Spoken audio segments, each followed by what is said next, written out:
నమస్తే, welcome to Bharat today. నేను బలరాం. బాలీవుడ్ టాలీవుడ్ ఏదైనా సరే నార్కోవుడ్గా తయారైంది. ముంబైలో డ్రగ్స్ పట్టుబడితే ఆ లింకులు హైదరాబాద్లో బయటకు వస్తున్నాయి. అందులోనూ యువత, విద్యార్థులు ఈ అలవాట్లకు లోనవుతున్నారన్న వార్తలు ఆందోళన కలిగిస్తున్నాయి. ఆర్డర్ చేస్తే చాలు మత్తు పదార్థాలు కొరియర్లో చేరవేసే వ్యవస్థ వచ్చిందంటే ఈ వ్యాపారం ఎంత దూరం వ్యాప్తి చెందిందో అర్థమైపోతోంది.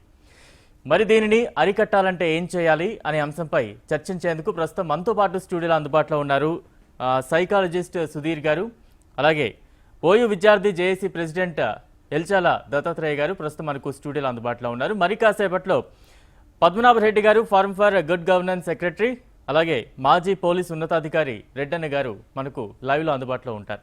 నమస్తే అండి, welcome to Bharat today studios. Right, Sudheer గారు, ఏ రకంగా అర్థం చేసుకోవాలి?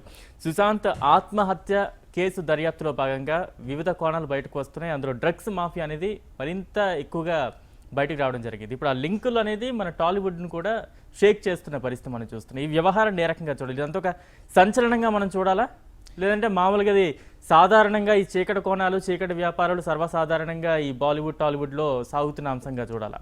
ఇక్కడ మీరు మామూలుగా మనం డ్రగ్స్ అని మాట్లాడతాం. మామూలుగా సైకాలజీలో దాన్ని ఏమంటారంటే సబ్స్టెన్స్ అబ్యూస్ అంటారు. సబ్స్టెన్స్ అంటే ఎటువంటిదైనా, అది ఆల్కహాల్ అవ్వచ్చు, లేకుంటే తీసుకునే కొకైన్ అవ్వచ్చు, ఏదైనా డ్రగ్స్ని సబ్స్టెన్స్ అంటాం. ఇక్కడ మనం బాలీవుడ్ టాలీవుడ్ గురించి మాట్లాడితే ఒకవేళ కల్చర్ పరంగా మాట్లాడినా, లేకుంటే ఇండియా వైడ్గా చూస్తే అటు సైడ్ చాలా ఎక్కువ ఉంటుంది. ఎందుకంటే నేను సైకాలజీ చదివింది అక్కడే. వేరే నార్త్లో చూసుకుంటే చాలా మంది పిల్లల దగ్గర నుంచి స్టార్ట్ అయి ఉంటుంది. అది వాళ్ళు రెగ్యులర్గా అదేంటంటే ఇంట్లో వాళ్ళకి కొంతమందికి తెలియకుండా అది చాలా వ్యసనంలో పడిపోయి దాని నుంచి బయటికి రావాలంటే ఒక నరకం అనేది క్లియర్గా చెప్పాలంటే ఒకసారి సబ్స్టెన్స్ అబ్యూస్లోకి వెళ్ళిపోయిన తర్వాత దాని నుంచి బయటికి రావాలంటే చాలా కష్టం. దానివల్ల కొంతమంది రిలేషన్స్ బ్రేక్ అవుతుంటాయి, కొంతమంది వాళ్ళ ప్రాణాలకి సైతం వాళ్ళు పనంగా పెట్టి చేస్తూ ఉంటారు. ఇక్కడ బాలీవుడ్ టాలీవుడ్ గురించి మాట్లాడితే అక్కడ అక్కడి నుంచి ఏదైతే బాలీవుడ్ నుంచి ఇక్కడికి రావడం కూడా చాలా హై లెవెల్లో ఉండి దీనివల్ల ఇంపాక్ట్ ఎలా పడుతుందంటే నెక్స్ట్ ఆ సినీ ఇండస్ట్రీ నుంచి అవ్వచ్చు, లేకుంటే నెక్స్ట్ కమింగ్ మన స్టూడెంట్స్ మీదకి రావచ్చు, లేకుంటే ఇప్పుడు స్టూడెంట్స్ దాకా ఎలా వచ్చిందంటే రీజన్ ఏంటంటే వీళ్ళ కల్చర్ అవ్వచ్చు, లేకుంటే ఫ్రెండ్లీ నేచర్ ద్వారా అక్కడి నుంచి స్టూడెంట్స్కి కనెక్ట్ అవ్వడం ఇలా కూడా వచ్చి దీని ఇంపాక్ట్ ఏమవుతుందంటే మనం ఇన్ని రోజుల నుంచి ఏదైతే ఒక ఫౌండేషన్ లాగా స్థాపించుకోవచ్చు, ఒక కల్చర్ కానీ ట్రెడిషన్ కానీ, అది చాలా వరకు ఎఫెక్ట్ అవుతుంది. ఇది ఈ రోజు మనం కనుక స్టార్టింగ్ స్టేజ్లో మనం కనుక అరికట్టకపోతే అది డెఫినెట్గా మన కల్చర్ని, మన ట్రెడిషన్ని ఇంపాక్ట్ చేస్తూ ఏదైతే స్టూడెంట్స్ యూత్ మన ఇండియాకి నెక్స్ట్ బిల్డర్స్ అంటాం కదా, అది ఖచ్చితంగా ఎఫెక్ట్ అవుతుందని మాత్రం 200% గ్యారంటీ అండి. ఎందుకంటే వాళ్ళు సెల్ఫ్ని ఎప్పుడైతే చంపేసుకొని వాళ్ళు ప్లెజర్ కోసమో లేకుంటే వేరే దానికోసం అని చెప్పి ఎప్పుడైతే దానికి అడిక్ట్ అవుతారో వాళ్ళు చేయాలనుకున్న దాని గురించి, లేకుంటే వాళ్ళు చేయాల్సిన పని కూడా అక్కడ ఆగిపోతాయి. Plus at the same time relations, change of friends అవ్వచ్చు, చేంజ్ ఆఫ్ మైండ్ సెట్ అవ్వచ్చు, వాళ్ళు వేరే వాళ్ళని హార్మ్ చేయడం కానీ, వాళ్ళకి వాళ్ళు హార్మ్ చేసుకోవడం కానీ, ఇలా చాలా ఆస్పెక్ట్. అంటే ఒక సబ్స్టెన్స్ తీసుకోవడం వల్ల సైకలాజికల్గా ఏదైతే వాళ్ళు ది బెస్ట్ అనుకుంటారో అది మొత్తం వెనక్కి వెళ్ళిపోతుంది. కావాలంటే మీరు ఎవరి కేసులైనా చూడండి, సబ్స్టెన్స్ తీసుకున్న అంటే ఆ డ్రగ్స్ వాడే ప్రతి ఒక్కరిలో కూడా అంతకుముందు మానసిక వ్యక్తిత్వం అది దృఢంగా ఉండొచ్చు, కానీ ఈ సబ్స్టెన్స్ వల్ల ఏమవుతుంది, మీరు మామూలుగా చిన్న కేసెస్లో ఆల్కహాల్ అనే నార్మల్ది తీసుకుంటేనే మనిషి చాలా వ్యక్తిత్వం మారిపోతూ ఉంటుంది. అలాంటిది మీరు డ్రగ్స్ తీసుకోవడం వల్ల, believe it or not sir, మనకి ₹2 డోలో 650 టాబ్లెట్ వస్తుందో లేదు తెలియదు, కానీ ₹2 గాంజా టాబ్లెట్ ఒకటి వస్తుంది. ఓకే, అది వేసుకుంటే ఒక మనిషి, ఒక స్టూడెంట్ నార్మల్గా ఒక 20 years 30 years పర్సన్ వేసుకున్నారు అనుకోండి, అది 24 hours దాకా ఇంపాక్ట్ చూపిస్తుంది. నాట్ ఈవెన్ 8 to 10 hours కాదు, 24 hours ఇంపాక్ట్. అంటే అతను ఈ రోజు వేసుకొని పడుకుంటే మళ్ళీ 24 hours దాకా అతను కాన్షియస్లో ఉండడు. ఏంటంటే ఎవరు వచ్చి అతన్ని తన్నినా ఏం చేసినా అది కాన్షియస్లో ఉండడు. అంటే అతని లైఫ్ సైకిల్ మొత్తం మారిపోతుంది, అతని బిహేవియర్ ప్యాటర్న్స్ అన్నీ చేంజ్ అవుతాయి. సో ఈ సబ్స్టెన్స్ అనేది మనిషిని పీక్స్ నుంచి, అదేదో అంటారు కదా మంచి స్థాయి నుంచి కిందకి పడిపోవడం, అది ఈ ఒక్క చిన్న సబ్స్టెన్స్తో మనం కిందకు వచ్చేయచ్చు. దానివల్ల చాలా చాలా ఎఫెక్ట్స్ మాత్రం ఎక్కువ ఉంటాయండి. మనం ఊహకు అందని ఎఫెక్ట్స్ మనం చూడొచ్చు. రైట్ దత్తాత్రేయ గారు, ఏ రకంగా చూస్తున్నారు? డ్రగ్స్ ఈ చీకటి వ్యాపారాలు, చీకటి కోణాలు చాలా వెలుగులోకి వస్తూ ఉన్నాయి. ఈ వ్యవహారాన్ని అంతా ఏ రకంగా చూస్తూ ఉన్నారు మీరు? ఇదంతా కూడా అంటే ప్రభుత్వాలకు ఒక ఆట విడుపు. ఎప్పుడైతే డ్రగ్స్ అనేటువంటి వాటివి అంటే ఒక దగ్గర స్టార్ట్ అయిన తర్వాత ఇంకో దగ్గర మాట్లాడకపోతే బాగుండదేమో అన్నట్టుగా మాట్లాడుకోవడమే తప్ప సీరియస్గా చిత్తశుద్ధితో ప్రభుత్వ వైఖరిలో నేనేమంటానంటే, ఇప్పుడు తెలంగాణ రాష్ట్రంలో డ్రగ్స్ అనేటువంటి విషయం బయటపడడం ఈ రోజు కొత్తది కాదు. మనం చూసాం 2017లో అకున్ సబర్వాల్ గారు ఎక్సైజ్ డైరెక్టర్గా ఉన్నప్పుడు ఆయన ఆధ్వర్యంలో సీట్ ఏర్పాటు చేసి 62 మంది ప్రముఖ సినిమా ఇండస్ట్రీకి సంబంధించినటువంటి సైడ్ ఆర్టిస్టులు కావచ్చు, చిన్న చిన్న క్యారెక్టర్ ఆర్టిస్టులు కావచ్చు, కొంతమంది బడా ఫ్యామిలీ వ్యక్తులు అంటే ఇది తప్పించుకోవడం కోసం ప్రభుత్వ పెద్దల దగ్గరికి వెళ్ళి ప్రాధేయపడి మరి రిక్వెస్ట్ చేసి మరి వాళ్ళ పిల్లల పేర్లు బయటకు రాకుండా కాపాడుకునేటువంటి చరిత్ర. అంటే మనం ఏమంటామంటే ఇది ఏ విధంగా ఒక వ్యసనంలా మారుతూ ఉందంటే, ఒక నిరుద్యోగ యువకులు కావచ్చు, చదువు ముఖ్యంగా especially qualified youth from higher education set corporate colleges, మంచి సిబిఐటి లాంటి కాలేజ్ నుంచి మొదలుకుంటే ఇవాళ ఎక్కడున్నటువంటి ఇంజనీరింగ్ కాలేజీల వరకైనా కూడా అదొక ఫ్యాషన్ అయిపోయింది. అంటే అలా ఫేవరెట్ హీరో ఎవరైతే ఒక సినిమాలో కావచ్చు లేకపోతే ఒక సన్నివేశంలో కావచ్చు ఆ డ్రగ్ అనేటువంటి దాన్ని వాడి దాని మత్తులో ఆయన చేసినటువంటి కార్యక్రమాలన్నింటిని చూసి మంచిని ఇన్స్పిరేషన్గా చూపించిన సినిమాలు ఉన్నాయి, మనమందరం చూసాం. గతంలో ఏ సినిమా వచ్చినా కూడా ఒక మెసేజ్ ఓరియంటెడ్, ఒక సందేశాత్మకమైన సినిమాలు వచ్చేవి.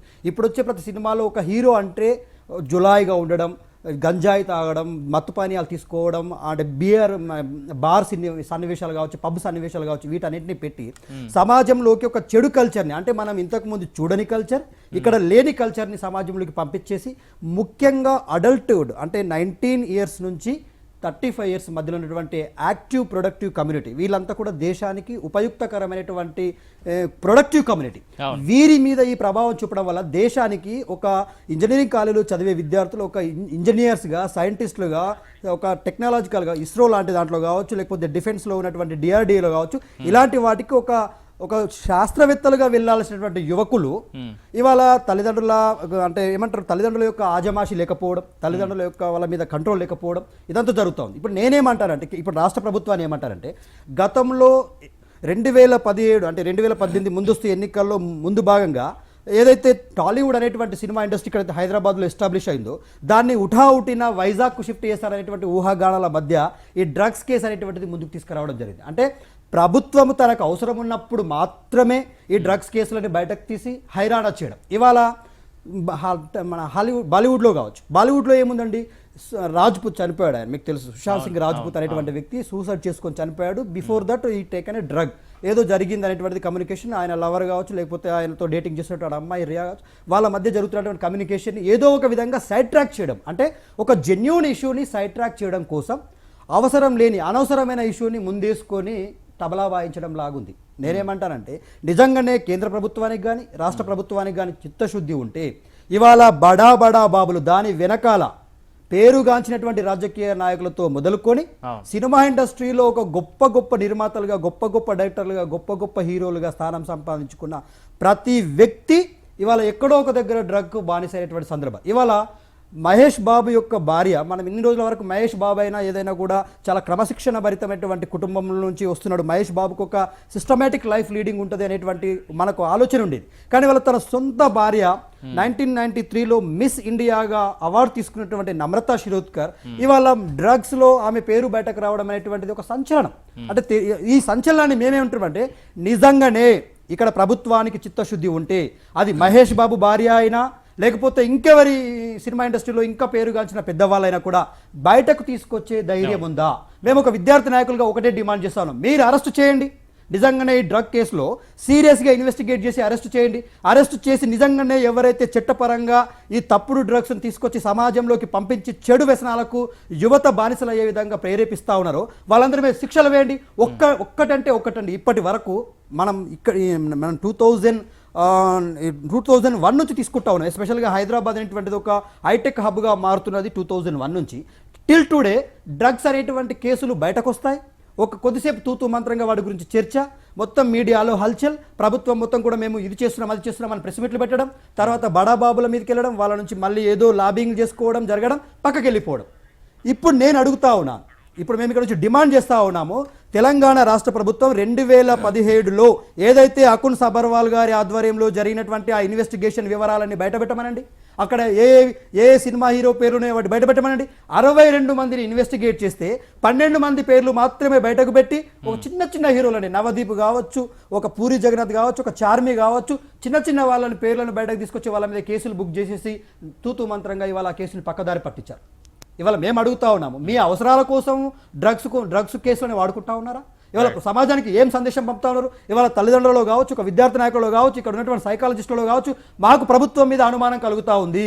ప్రభుత్వమే అవకాశవాదం కోసం వాళ్లకు అంటే ఇవాళ కోవిడ్-19 వల్ల దేశం మొత్తం పేషెంట్లు అందరూ కూడా హైరాణ పడుతూ ఎంతోమంది బాధపడుతూ చనిపోతూ ఉన్నారు.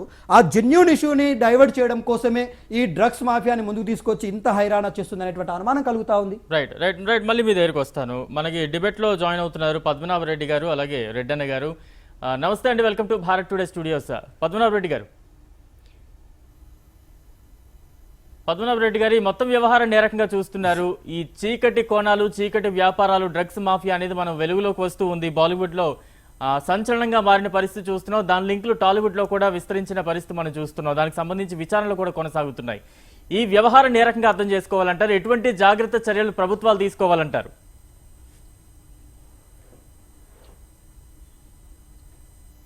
సార్, నా వాయిస్ వస్తుందా మీకు? పద్మనాభ రెడ్డి గారు. రైట్ రైట్ సుధీర్ గారు, ఇందాక మనకి దత్తాత్రేయ గారు చెప్పినట్టుగా ఒక హీరో కావచ్చు, నటులు ఎవరైనా కావచ్చు, ఈ యూత్ని బాగా తల్లిదండ్రులు కావచ్చు, ఇంకెవరైనా కావచ్చు ప్రభావితం చేస్తారు. అంతకంటే ఎక్కువగా ప్రభావితం చేసేది సినీ నటులే.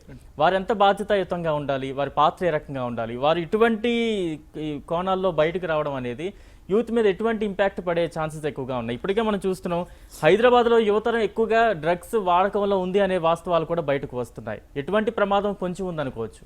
ఇప్పుడు ఏదైతే విద్యార్థి సంఘం నాయకులు గారు ఆయన చెప్పారో 200% మనం ఏదైతే చూస్తామో దాని ఇంపాక్ట్ మాత్రం మన మీద ఉంటుంది.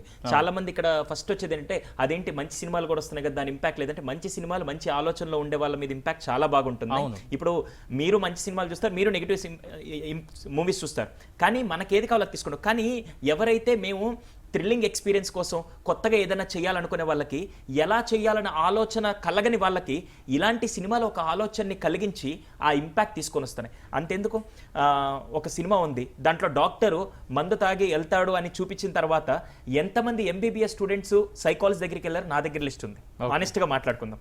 ఎందుకంటే ఖచ్చితంగా ప్రభావం ఉంటుంది. అది నెగిటివ్ ఆ పాజిటివ్ అనేది సెకండరీ పక్కన పెడితే ఆ ఇంపాక్ట్ అనేది 200% ఉంటుంది. అది మూవీ యాక్షన్లో అవ్వచ్చు.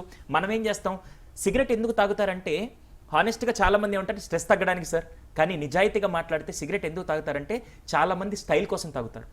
అసలు అది మనకి భోజనం చేస్తే కడుపు నిండుతుంది, భోజనం వల్ల మనకు ఆరోగ్యం వస్తుంది, కానీ దీనివల్ల మన ఆరోగ్యం చెడిపోతుందని తెలిసి కూడా మనం తీసుకుంటున్నామంటే ఎక్కడ సిగరెట్ తాకపోతే నన్ను సొసైటీ యాక్సెప్ట్ చేయదా అనే నేచర్లో వచ్చేసరికి సినిమాల్లో కూడా స్టైల్ కోసం సిగరెట్లు తాగుతూ ఉంటే ఇక్కడ చూసి మనం కూడా చేయాలి. లేదా ఇక్కడ బీర్ తాగుతున్నా లేకుంటే ఏదైనా ఒక సబ్స్టెన్స్ తీసుకుంటున్నప్పుడు అదే వ్యసనంగా, లేకుంటే ఇక్కడ చేతి మీద ఇలా పెట్టుకొని ఇలా పీలుస్తారని ఎవరికి తెలుసండి? ప్రతి సినిమాల్లో మనం చూస్తున్నాం కాబట్టి ఆ ఇంపాక్ట్ మనకు వస్తుంది. ఇక్కడ ఇంకొక మేజర్ పాయింట్ ఏంటంటే ఫ్రెండ్స్ కానీ ఎన్వైర్న్మెంట్ కూడా. ఇప్పుడు మూవీ స్టార్స్ మనం తీసుకుంటే ఎందుకు అంత బాగా ఫ్యామిలీ స్టేటస్ ఉండే వాళ్ళు ఎందుకు దానికి వెళ్తున్నారంటే, ఎప్పుడైనా వాళ్ళ కల్చర్కి వెళ్ళినప్పుడు, ఒక పబ్కో లేకుంటే ఎక్కడికోటికి వెళ్ళినప్పుడు పక్కన వాళ్ళందరూ తీసుకుంటూ నువ్వు ఇంకా తీసుకోవట్లేదా, నీకు అలవాట్లేదా అనే నేచర్ వల్ల ఆ స్టేటస్ చూపించుకునే దానికి కూడా కొంతమంది అలవాటు చేసుకొని దాని తర్వాత అది బానిసత్వంగా మారిపోతూ ఉన్నారు. ఇక్కడ మనం బేసిక్ స్టాండర్డ్లో కనుక కంట్రోల్ చేసుకోకపోతే, అంతెందుకు ఇప్పుడు స్టూడెంట్స్ అని మనం మాట్లాడుకుంటున్నాం. చాలా మంది చెప్పాలంటే స్టూడెంట్స్ చేస్తున్న తప్పులు, స్టూడెంట్స్ అలవాటు చేసుకున్నది చాలా మంది పేరెంట్స్ కూడా తెలియదు. 78% ఆఫ్ ద పీపుల్ వాళ్ళ పేరెంట్స్కి అసలు తెలియదు. వాళ్ళు పాపం తెలియక అలవాటు చేసుకొని ఈరోజు దాని నుంచి బయటికి రావాలంటే ఎంత ఇబ్బంది పడుతున్నారో. ఆ ఇంపాక్ట్ అంతా ఎక్కడి నుంచి వచ్చిందంటే మాత్రం because of, sorry to say this, మనందరం మూవీస్ కానీ లేకుంటే విజువల్ ఎఫెక్ట్స్కి బాగా లోను పడతాం. విజువల్, అందుకే సినిమా ఎందుకు హిట్ అవుతుందంటే విజువల్ ఎఫెక్ట్స్. అదే నాలాంటి వాళ్ళు నలుగురు మాటలు చెప్తే దాని ఇంపాక్ట్ చాలా తక్కువ ఉంటుంది, కానీ విజువల్ ఎఫెక్ట్స్ ఐకి బాగా మైండ్లో స్టోర్ అవుతుంది. Because I is a sensory organ, దాన్ని బాగా కనెక్ట్ చేసుకుంటుంది. ఇప్పుడు ఏదైతే మూవీస్లో హానెస్ట్గా మాట్లాడితే ఒక 10 మూవీస్ రాబోయే ఒక 100 మూవీస్ మనం తీయకుండా చేయమనండి, డెఫినెట్గా దాని ఇంపాక్ట్ అనేది పిల్లల మీద ఉండదు, అది తగ్గుతుంది. అది కనుక మనం చేయకపోతే ఈరోజు ఈ స్టూడెంట్స్ చిన్నగా చూసి వాళ్ళు ఏం చేస్తారు, రారా ఫ్రెండ్స్ అందరని చెప్పి నలుగురు వెళ్ళి నేర్చుకున్న తర్వాత దాని నుంచి బయటికి రావడం అండి. వ్యసనం అనేది, ఎందుకు వ్యసనం అనే టర్మ్ వచ్చింది అంటే, అడిక్షన్ ఎందుకు వచ్చిందంటే, అది మీరు మొబైల్ అడిక్ట్ అవ్వండి లేకుంటే డ్రగ్ అడిక్ట్ అవ్వండి. అడిక్ట్ అంటే దాని నుంచి బయటికి రావాలంటే అంటిల్ అన్లెస్, ఫర్ ఎగ్జాంపుల్ నేనే ఒక డ్రగ్ అడిక్ట్ అనుకోండి, నాకు ఇంట్రెస్ట్ లేకుండా కొంత 100 మంది దేవుళ్ళు వచ్చినా ఆఖరికి డాక్టర్లు వచ్చినా కూడా నన్ను బయటికి తీసుకురాలేరు. ఇలాంటి అడిక్షన్లోకి యువత తెలియకుండా, దీన్ని ఒక టర్మ్ అనాలండి. ఎందుకు వాళ్ళు ఆల్కహాల్ తీసుకుంటున్నారు, ఎందుకు డ్రగ్స్ తీసుకుంటారంటే సైకాలజీలో దాన్ని ఏమంటారు, ప్లెజర్ అంటారు. ఈరోజు కొంతమంది బైక్ సైలెన్సర్ తీసేసి నడుపుతూ ఉంటారు, వాళ్ళకేంటంటే అందరూ వాళ్ళ అటెన్షన్ తీసుకొని ప్లెజర్ వస్తుంది. అలాగే సబ్స్టెన్స్ తీసుకున్నప్పుడు ఆనందాన్ని నెక్స్ట్ లెవెల్ ఏంటంటే ప్లెజర్ అంటారు. ఎప్పుడైతే వాళ్ళు ఒక్కసారిగా ఆ సబ్స్టెన్స్ తీసుకోగానే, ఆ డ్రగ్ తీసుకోగానే they will get in to a pleasure. అబ్బా ఎంత ఆనందంగా ఉంది అనే ఒక ప్లెజర్ స్టేట్కి వెళ్ళంగానే ఇంకా అక్కడ పేరెంట్స్ గుర్తురారు, మీకు లైఫ్లో రిలేషన్స్ గుర్తురావు, మీ ఫ్యూచర్ గుర్తురాదు, ఏది గుర్తురాదు. ఆ ప్లెజర్ స్టేట్కి రీచ్ అయిన తర్వాత ఆఖరికి అక్కడి నుంచి బయటికి రావాలంటే చాలా కష్టం. అందుకే సినిమాల్లో చూపించినప్పుడు వాడు డ్రగ్ తీసుకోకపోతే విత్ ఇన్ 1 to 2 hours వాడి బాడీ రియాక్షన్స్ అంతా మారిపోతుంది. దాన్ని ఏమంటారంటే విత్డ్రాల్ సిమ్టమ్స్ అంటారు. అంటే మన మీద ఎంత ఇంపాక్ట్ ఉందో మనం తెలుసుకోవచ్చు. సో మూవీస్ ఇంపాక్ట్ అనేది మాత్రం యూత్ మీద చాలా ఉంది. ఇవన్నీ వాళ్ళకి తెలియదు. ఆ డ్రగ్ స్టార్టింగ్ స్టేజ్ అంటే సిగరెట్తో స్టార్ట్ చేస్తారు. సిగరెట్తో స్టార్ట్ చేసి మళ్ళీ డ్రగ్కి వెళ్తారు. అసలు ఆ సిగరెట్ ఎక్కడి నుంచి వస్తుంది, అది ఎందుకు, వీళ్ళు ఎందుకు అలవాటు చేసుకున్నారు? ఫస్ట్ మనం రూట్స్ గురించి మాట్లాడుకొని దీని నుంచి మనం తీసుకురాకపోతే మాత్రం ఇంపాక్ట్ మాత్రం టాలీవుడ్ బాలీవుడ్ కాదు, అది పెద్ద విషయం కాదని నేను అనుకుంటే దాని నెక్స్ట్ లెవెల్ ఏమవుద్దంటే ఇప్పుడు ఆయన చెప్పినట్టు దాన్ని నెక్స్ట్ ఇంపాక్ట్ పడేది కామన్ పీపుల్ మీద. అవును, ఖచ్చితంగా. వీళ్ళేముంది, వీళ్ళు 2 రోజులు అన్ని సర్దుకొని ఉంటారు. కానీ కామన్ పీపుల్ దానికి మళ్ళీ ట్రీట్మెంట్ తీసుకోవాలన్నా చాలా కష్టం, దాని నుంచి బయటికి రావాలన్నా చాలా అంటే కష్టం. సుధీర్ గారు, ఇప్పుడు ఈ బాలీవుడ్ నుంచి ఐ మీన్ ముంబై నుంచి హైదరాబాద్ వరకు విస్తరించింది అంటారు. ఇది కేవలం హైదరాబాద్ వరకే పరిమితమైందా? ఇతర జిల్లాల వరకు లేదంటే ఇతర సిటీలకు కూడా దీని విస్తృతి చేరింది అనుకోవచ్చు. ఎటువంటి ప్రమాదకర పరిణామాలు ఉన్నాయి మీకు చాలా వరకు తెలుసు? మాకు తెలిసినంత వరకు మాకు ఇప్పుడు మీరు ప్రతి ఊర్లో మామూలుగా మనం హాస్పిటల్స్ చూస్తుంటాం, డిఫరెంట్ హాస్పిటల్స్ అన్ని చూస్తాం. ఈ రోజు ప్రతి ఊర్లో కూడా డ్రగ్ అడిక్షన్ సెంటర్స్ ఉన్నాయండి. చాలా వరకు వైజాగ్ లో ఉంది, ఇక్కడ ఉన్నాయి. ఇక్కడ డ్రగ్ అడిక్షన్ సెంటర్స్ అంటే సార్, అప్పుడు వైజాగ్లో డ్రగ్ అడిక్షన్ సెంటర్ ఎందుకు? కేవలం ఆల్కహాల్కి మాత్రమే కాదండి. నేను లక్నోలో చదువుకునేటప్పుడు, నేను అక్కడ హాస్పిటల్లో వర్క్ చేసేటప్పుడు ఆల్మోస్ట్ 70% ఆఫ్ ద కేసెస్ డ్రగ్స్వి, 30% మాత్రం ఆల్కహాల్వి. అది కూడా ఎవరు తీసుకుంటారంటే ఏజ్ గ్రూప్. ఆయన ఇందాక మెన్షన్ చేసినట్టు 40 years లోపల, 40 years పైబడి ఎవరు ఆ డ్రగ్స్ తీసుకోరండి. మీరు కావాలంటే చూడండి, కేసెస్ కావాలంటే 3 to 4% మాత్రం ఉంటాయి. 40 years లోపల అందరు డ్రగ్స్ తీసుకుంటారు. అంటే వాళ్ళు ఏంటంటే స్టేట్ ఆఫ్ మైండ్ స్టేబుల్గా ఉండదు, వాళ్ళు కొద్దిగా స్ట్రెస్కి గురైనా ఇలాంటివన్నీ తీసుకుంటుంటారు. ఇదేమైంది, సిటీ నుంచి sorry I should not mention the universities, but వైజాగ్లో ఈ పరిణామం జరుగుతుంది. చాలా చిన్న యూనివర్సిటీస్, చిన్న కాలేజ్లో కూడా ఈ పరిణామం అయితే జరిగి స్టార్ట్ అయిందండి. ఇది మనం ఈరోజు మనకే తెలియంది కాదు, అందరికీ తెలిసిందేది. చాలా ఇంకా మనం ఆపగలిగేది అంటే విలేజెస్ దాకా వెళ్లకుండా ఉండి ఇప్పటికైతే చిన్న టౌన్స్ కి, చిన్న సిటీస్ కి అయితే రీచ్ అయిందండి. అది 200% ఆల్రెడీ రీచ్ అయింది, దాంట్లో నో డౌట్. ఇది నేను కాదు, ఆఖరికి చూసే వ్యూవర్స్ అందరికి కూడా తెలుసు, వాళ్ళు కూడా అబ్జర్వ్ చేయొచ్చు. రైట్, దత్తాత్రేయ గారు మీరేం చెప్తారు? ఇప్పుడు అంటే ముంబై అనేటువంటిది భారతదేశానికి ఆర్థిక క్యాపిటల్ అండి, అంటే ఫినాన్షియల్ క్యాపిటల్ అంటాం, ఆర్థిక రాజధాని అంటాం. ఆర్థిక రాజధానిలో జరిగేటువంటి mafia, not only drug mafia, అక్కడ జరగదంటూ ఏమీ లేదు, ప్రతిదీ జరుగుతుంది. కానీ దాని యొక్క ఇంపాక్ట్ హైదరాబాద్ వరకు రావడము అంటే కొరియర్స్ లేదా క్యారియర్స్, టూ పర్సన్స్. ఎందుకంటే ముఖ్యంగా ఇమీడియట్గా అటాచ్మెంట్ అయ్యేటువంటి వాళ్ళు ఎవరు అంటే సినిమా ఇండస్ట్రీ వాళ్ళు. సినిమా ఇండస్ట్రీ వాళ్ళు అంటే ఇమీడియట్గా ముంబై నగరానికి కానీ, ముంబైలో ఉన్నటువంటి టాలీవుడ్కు బాలీవుడ్కు మధ్య ఉన్నటువంటి ఈ రిలేషన్ వల్ల అక్కడ నుంచి ఇక్కడికి ఇమీడియట్గా సబ్స్టాన్సెస్ రావడం. ఎస్పెషల్గా మీకు తెలుసు 1985లో జ్ఞాని జైల్ సింగ్ గారి భారతదేశం అనేటువంటిది బాగా విలువలతో, సాంప్రదాయాలతో కూడినటువంటి దేశం, ప్రపంచానికి విలువలను పరిచయం చేసిన దేశం. ఈ దేశంలో ఈ విధంగా ఉండాలి, ఇలాంటివి narcotic drugs and psychotropic substances అనేటువంటి వాటిని తీసుకురావద్దని చెప్పేసి 1985లో బిల్ తీసుకొచ్చారు. అయితే నేనేమంటానంటే అప్పటి నుండి ఇప్పటి వరకు 2001లో ఎస్పెషల్గా చెప్పాను, హైదరాబాద్లో మొట్టమొదటిసారిగా 2001లో ఈ డ్రగ్స్ అనేటువంటి ఆనవాళ్ళు కనిపించాయి. హైదరాబాద్ మహానగరంలో ఈ డ్రగ్స్ యొక్క ఆనవాళ్ళు కనిపించడం వల్ల ప్రభుత్వం ఒక్కసారిగా ఉలిక్కిపడింది. అప్పుడు టీడీపీ గవర్నమెంట్ ఉంది, ఉలిక్కిపడినప్పుడు మేము అనుకున్నాం, ఏమన్నామంటే ఖచ్చితంగా ఇక్కడ ఎలాంటి చర్యలు ఉంటాయంటే, యాక్చువల్గా చట్టం ప్రకారం 1985 ఆ డ్రగ్స్ యాక్ట్ ప్రకారం ఈ వ్యక్తి ఎవరైతే ఆ డ్రగ్స్ని యూజ్ చేసినా లేకపోతే డ్రగ్స్ని సప్లై చేసినటువంటి వ్యక్తికి ఖచ్చితంగా 6 సంవత్సరాల జైలు శిక్ష, 10,000 జరిమానా ఉంది. కానీ ఇప్పుడు ఉన్నటువంటి వ్యక్తులు, ఈ సప్లయర్స్ అందరూ కూడా ఎవరున్నారండి? ఏదో ఒక, ఇప్పుడు మనం హైదరాబాద్ మహానగరం చూసుకుందాం, ఒకప్పటి హైదరాబాద్కి ఇప్పుడు హైదరాబాద్లో పబ్ కల్చర్ కానీ, క్లబ్ కల్చర్ కానీ ఘోరంగా పెరిగిపోయింది. ఈ పబ్ క్లబ్ అనేటువంటి నడిపిస్తున్నటువంటి వ్యక్తులు, బడాబాబులు ఎవరివండి? అవన్నీ ఏదో ఒక విధంగా ఎక్కడో ఒక దగ్గర పొలిటికల్ లీడర్స్ యొక్క ఆస్తులు, అంతస్తులే అది. సో వాటిని వెనకాల పెట్టుకొని అది నడవాలంటే ఖచ్చితంగా అందమైన యువకులు ఉండాలి, అందమైన యువతులు ఉండాలి. వాళ్ళు వచ్చి ఇక్కడ బార్ గర్ల్స్ లాగా డ్యాన్స్ చేయాలి, లేకపోతే పాటలు పాడాలి, వాళ్ళందరినీ చూడడానికి యువకులు రావాలి. యువకులు వచ్చినటువంటి యువకులకు చాలా తక్కువ ధరకు చిన్న డ్రగ్స్ ఫస్ట్ అలవాటు చేయడం మనం చూసాం. మార్ఫిన్స్ కావచ్చు, కొకైన్ కావచ్చు, LSD కావచ్చు, ఇప్పుడు మనం మాట్లాడుకునే గంజాయి కావచ్చు. చీపెస్ట్ ఆఫ్ ద చీపెస్ట్ అంటే గంజాయి ఎక్కడైనా దొరుకుతుంది, అది ఈజీ టు సబ్స్టాన్స్. సో వీటన్నింటినీ వాళ్ళకి పరిచయం చేయడం వల్ల తల్లిదండ్రులు ఏమనుకుంటారు, నా పిల్లగాడు అర్ధరాత్రి బయటకు వెళ్ళాడంటే ఫ్రెండ్స్తో ఏదో చిన్న పార్టీకి వెళ్ళాడు అనుకుంటారు. ఇప్పుడు నాకు ఒక బాధ ఏమనిపిస్తుంది అంటే, ఈ హైదరాబాద్లో కానీ రాష్ట్ర ప్రభుత్వాలు కానీ కేంద్ర ప్రభుత్వాలు కానీ ప్రజలను పాలించాలంటే, ప్రజలకు ఆర్థిక యొక్క మాంద్యం నుంచి గట్టెక్కించాలంటే ఒక ఒక ఒక నాకు నవ్వొస్తుందండి. ఎక్కడైనా కూడా జనాభా దామాషా ప్రకారం హాస్పిటల్స్ కానీ స్కూల్స్ కానీ కట్టినటువంటి చరిత్రలు ఉంటాయి ప్రభుత్వాలే. కానీ ఈ ప్రభుత్వాలకు మన సౌభాగ్యమో మన దౌర్భాగ్యమో మన దరిద్రమో కానీ జనాభా దామాషా ప్రకారం అంట ఇంతమంది జనానికి ఇన్ని బార్ షాపులు ఉండాలి, ఇంతమంది జనానికి ఇన్ని వైన్ షాపులు ఉండాలి, ఇంతమంది జనానికి ఇన్ని క్లబ్బులు ఉండాలి, పబ్బులు ఉండాలి. ఎక్కడి కల్చర్ అండి ఇది? దానివల్ల ఒక కుటుంబంలో ఇప్పుడు చూడండి దీనివల్ల ఎంత ఎఫెక్ట్ ఉంటుందంటే, ఇవాళ తెలంగాణ రాష్ట్రంలో జరిగినటువంటి ఆడపిల్లలపై జరిగిన ప్రతి హత్య, మనం దిశ కేసు నుంచి మొదలుకుంటే మానస కావచ్చు, టేకులక్ష్మి కావచ్చు, శ్రీహిత చిన్నపిల్ల కావచ్చు, వీళ్ళందరూ ఏదో ఒక సందర్భంలో ఏదో ఒక డ్రగ్, అది బీఆర్ కావచ్చు, విస్కీ కావచ్చు, లేకపోతే గాంజాయి కావచ్చు, ఇంతకుముందు మనం మాట్లాడుకున్నట్టు మార్ఫిన్, కొకైన్, ఇవన్నీ కావచ్చు. అంటే సమాజంలో ఏ సంబంధం లేని అభం శుభం తెలియని మహిళల మాన ప్రాణాలకు రక్షణ లేకుండా పోతుంది వీటి వల్ల.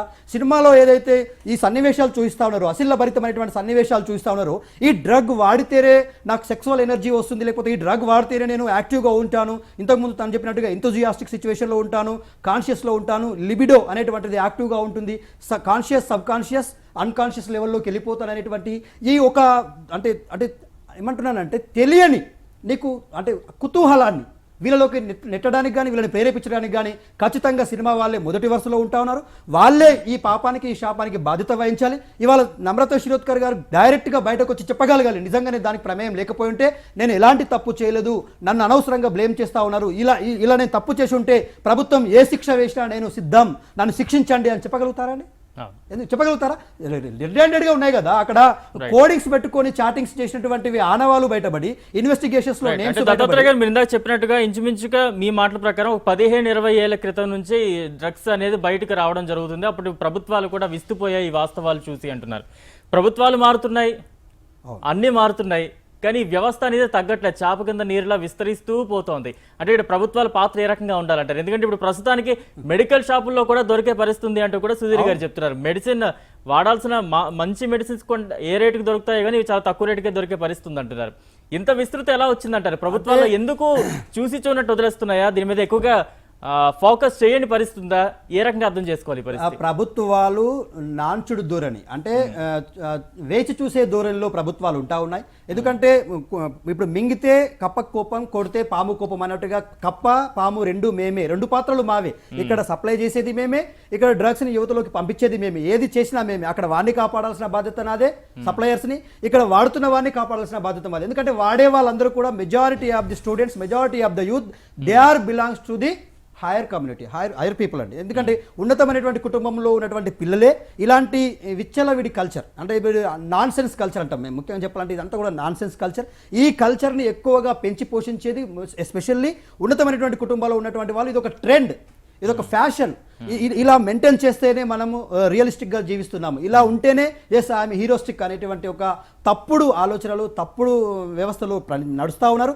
వీటన్నింటికి 100% మీరు అన్నట్టుగా 2 దశాబ్దాలుగా ఈ హైదరాబాద్ మహానగరానికి ఒక మంచి పేరు ప్రఖ్యాతులు. ఇది ఒక చారిత్రాత్మకమైన నగరం, ఇక్కడ ఎన్నో చారిత్రక అంశాలు వెల్లివిరిసినాయి. హైదరాబాద్ నగరము ఇప్పుడు రాష్ట్ర ప్రభుత్వం చెప్తుందండి విశ్వనగరం అంటా ఉన్నారు. అరే బాబు, ఇది ఎప్పుడో విశ్వనగరం. హైదరాబాద్ అనేటువంటిది చరిత్రలో తీసుకుంటే ఇవాళ అత్యంత ఎక్కువ ధనవంతమైనటువంటి రాజు ఈ దేశంలోనే అత్యంత ఎక్కువ ధనవంతమైనటువంటి రాజు నిజాం ఇక్కడ పరిపాలించాడు. ఇక్కడ చారిత్రక ఆనవాలు ఉన్నాయి. ఇక్కడ మనందరికి తెలుసు భాగ్యనగరంలో భాగమతి అనేటువంటి వాళ్ళు ఇక్కడ ఒక ఆహ్లాదకరమైన వాతావరణంలో వాళ్ళన్ని కూడా చేసినటువంటి పరిస్థితి. కానీ ఎక్కడ కూడా శృతిమించలేదు. ఇప్పుడు నేను చెప్పాను, సమాజాన్ని చెడుదారిలోకి, సమాజాన్ని చెడు ప్రవర్తన వైపు నడిపించి, నైతిక విలువలని మంటగలిపి, మానవతా విలువలు లేని సమాజం వైపు ప్రయాణించడానికి ముఖ్యంగా ఈ డ్రగ్స్ ప్రధాన పాత్ర పోషిస్తూ ఉన్నాయి. వీటన్నింటినీ నడపడంలో ఖచ్చితంగా ప్రభుత్వాల పాత్ర ఉంది అనేటువంటి అనుమానం 100% ఉంది. ప్రభుత్వాలే వీటిపై చర్యలు తీసుకోవాలా. వాళ్ళకు అవసరమైనప్పుడు మాత్రమే ప్రెస్ మీట్లు పెట్టడము, హడావిడి చేయడము, హైరాణ చేయడము, వాళ్ళకు అవసరమైపోయిన తర్వాత వదిలేయడం అనేటువంటి తప్పుడు. అలాంటి అవి చేయడం వల్ల సమాజంలో తల్లిదండ్రులకు కూడా, నేను ఇప్పటి నుంచి మీ భారత్ టుడే ద్వారా తల్లిదండ్రులను ఒకటే విజ్ఞప్తి చేస్తా ఉన్నాను, మీ పిల్లల్ని మీరు బయటకు పంపిస్తున్నప్పుడు మీరు ఏదో నా బాబు పోతున్నాడు వస్తున్నాడు, నా పాప వెళ్తుంది వస్తుంది అనేటువంటి ఒక నిర్లక్ష్య ధోరణిలో ఉండకండి. ఖచ్చితంగా ఎప్పుడో ఒక కంట కనబెడతండి. సమాజం చెడు ప్రవర్తనలో ప్రయాణం చేస్తున్నప్పుడు నీ కుటుంబం మంచి ప్రవర్తనలో ఉన్నా, ఇప్పుడు యాక్సిడెంట్స్ ఎలా అవుతాయండి? ఒక వ్యక్తి స్పీడ్గా వస్తాడు, మనం చాలా స్లోగా వెళ్తుంటాం. ఏ ప్రమేయం లేని స్లోగా వెళ్తున్న వ్యక్తికి ఈ స్పీడ్గా డ్రగ్ తీసుకున్నటువంటి వ్యక్తి వచ్చి గుద్దేస్తే అక్కడ ఏ అభం శుభం తెలియని సంబంధం లేని వ్యక్తి చనిపోయే పరిస్థితి. ఇప్పుడు ఇక్కడ కూడా సమాజంలో ఏమవుతుందంటే ఏ సంబంధం లేని మంచి నైతిక విలువలతో ఉన్నటువంటి పిల్లలు కూడా ఈ చెడు ప్రవర్తన వైపు అట్రాక్ట్ అయ్యే అవకాశం ఉంది, బానిసలయ్యే అవకాశం ఉంది. ఈ ప్రమాదంలోకి వెళ్ళిన తర్వాత మనం చూస్తా ఉన్నాం, రోడ్డు ప్రమాదాలు చూస్తా ఉన్నాం. హైదరాబాద్లో ఎన్నో ఫ్లైఓవర్స్ నుంచి కార్లు వచ్చి పడతా ఉన్నాయి. తర్వాత ఇన్వెస్టిగేషన్లో చూస్తే ఏదో ఒక డ్రగ్, ఏదో ఒక ఆల్కహాల్ తీసుకున్నటువంటి ఆనవాళ్ళు. అంటే రోడ్డు ప్రమాదాలు కావచ్చు, మహిళల మీద జరుగుతున్నటువంటి ఆకృత్యాలు కావచ్చు, చిన్న పిల్లల మీద జరుగుతున్న దాడులు కావచ్చు, ఇంట్లో తల్లిదండ్రులని హింసిస్తున్నటువంటి సైకలాజికల్ డిజార్డర్స్ కావచ్చు, ఇవన్నిటికీ ప్రధానమైన కారణం ఈ డ్రగ్స్ అని చెప్పి చెప్తా ఉన్నాం. దీని యొక్క పాత్రలో దీన్ని సమాజం నుంచి తరిమేయడంలో ప్రభుత్వాలు 100% విఫలమవుతున్నాయని మాత్రం నేను స్పష్టంగా చెప్పగలుగుతాను ఒక విద్యార్థి నాయకుడిగా. రైట్ సుధీర్ గారు, అంటే మీరు చెప్పినట్లుగా నార్త్ ఇండియాలో మీరు కొంత వర్క్ చేయడం జరిగింది, అక్కడ కల్చర్ అంతా మీరు చూడడం జరిగింది. అంటే ఈ డ్రగ్స్ తీసుకోవడం అనేది ఎవరిగారు సొంతంగా అయితే తీసుకోరు, లేదు స్నేహితుల ప్రభావం కావచ్చు, లేదంటే పరిసర ప్రాంతాల ప్రభావం కావచ్చు. ఒక వ్యక్తి మీద ఎటువంటి ప్రభావం ఉంటుంది ఈ చెడు వ్యసనాలకు అలవాటు పడడంలో? దానికి మనం దూరంగా ఉండాలంటే ఆ వ్యక్తి ఎటువంటి జాగ్రత్తలు పాటించాలంటారు? ఫస్ట్ మనం మాట్లాడుకుంటే పిల్లలు చిన్నప్పటి నుంచి ఒక ఇంటర్మీడియట్ ఏజ్ వరకు పిల్లలు ఎవరు హ్యాండిల్లో ఉంటారంటే ఖచ్చితంగా తల్లిదండ్రుల హ్యాండిల్లో ఉంటారు.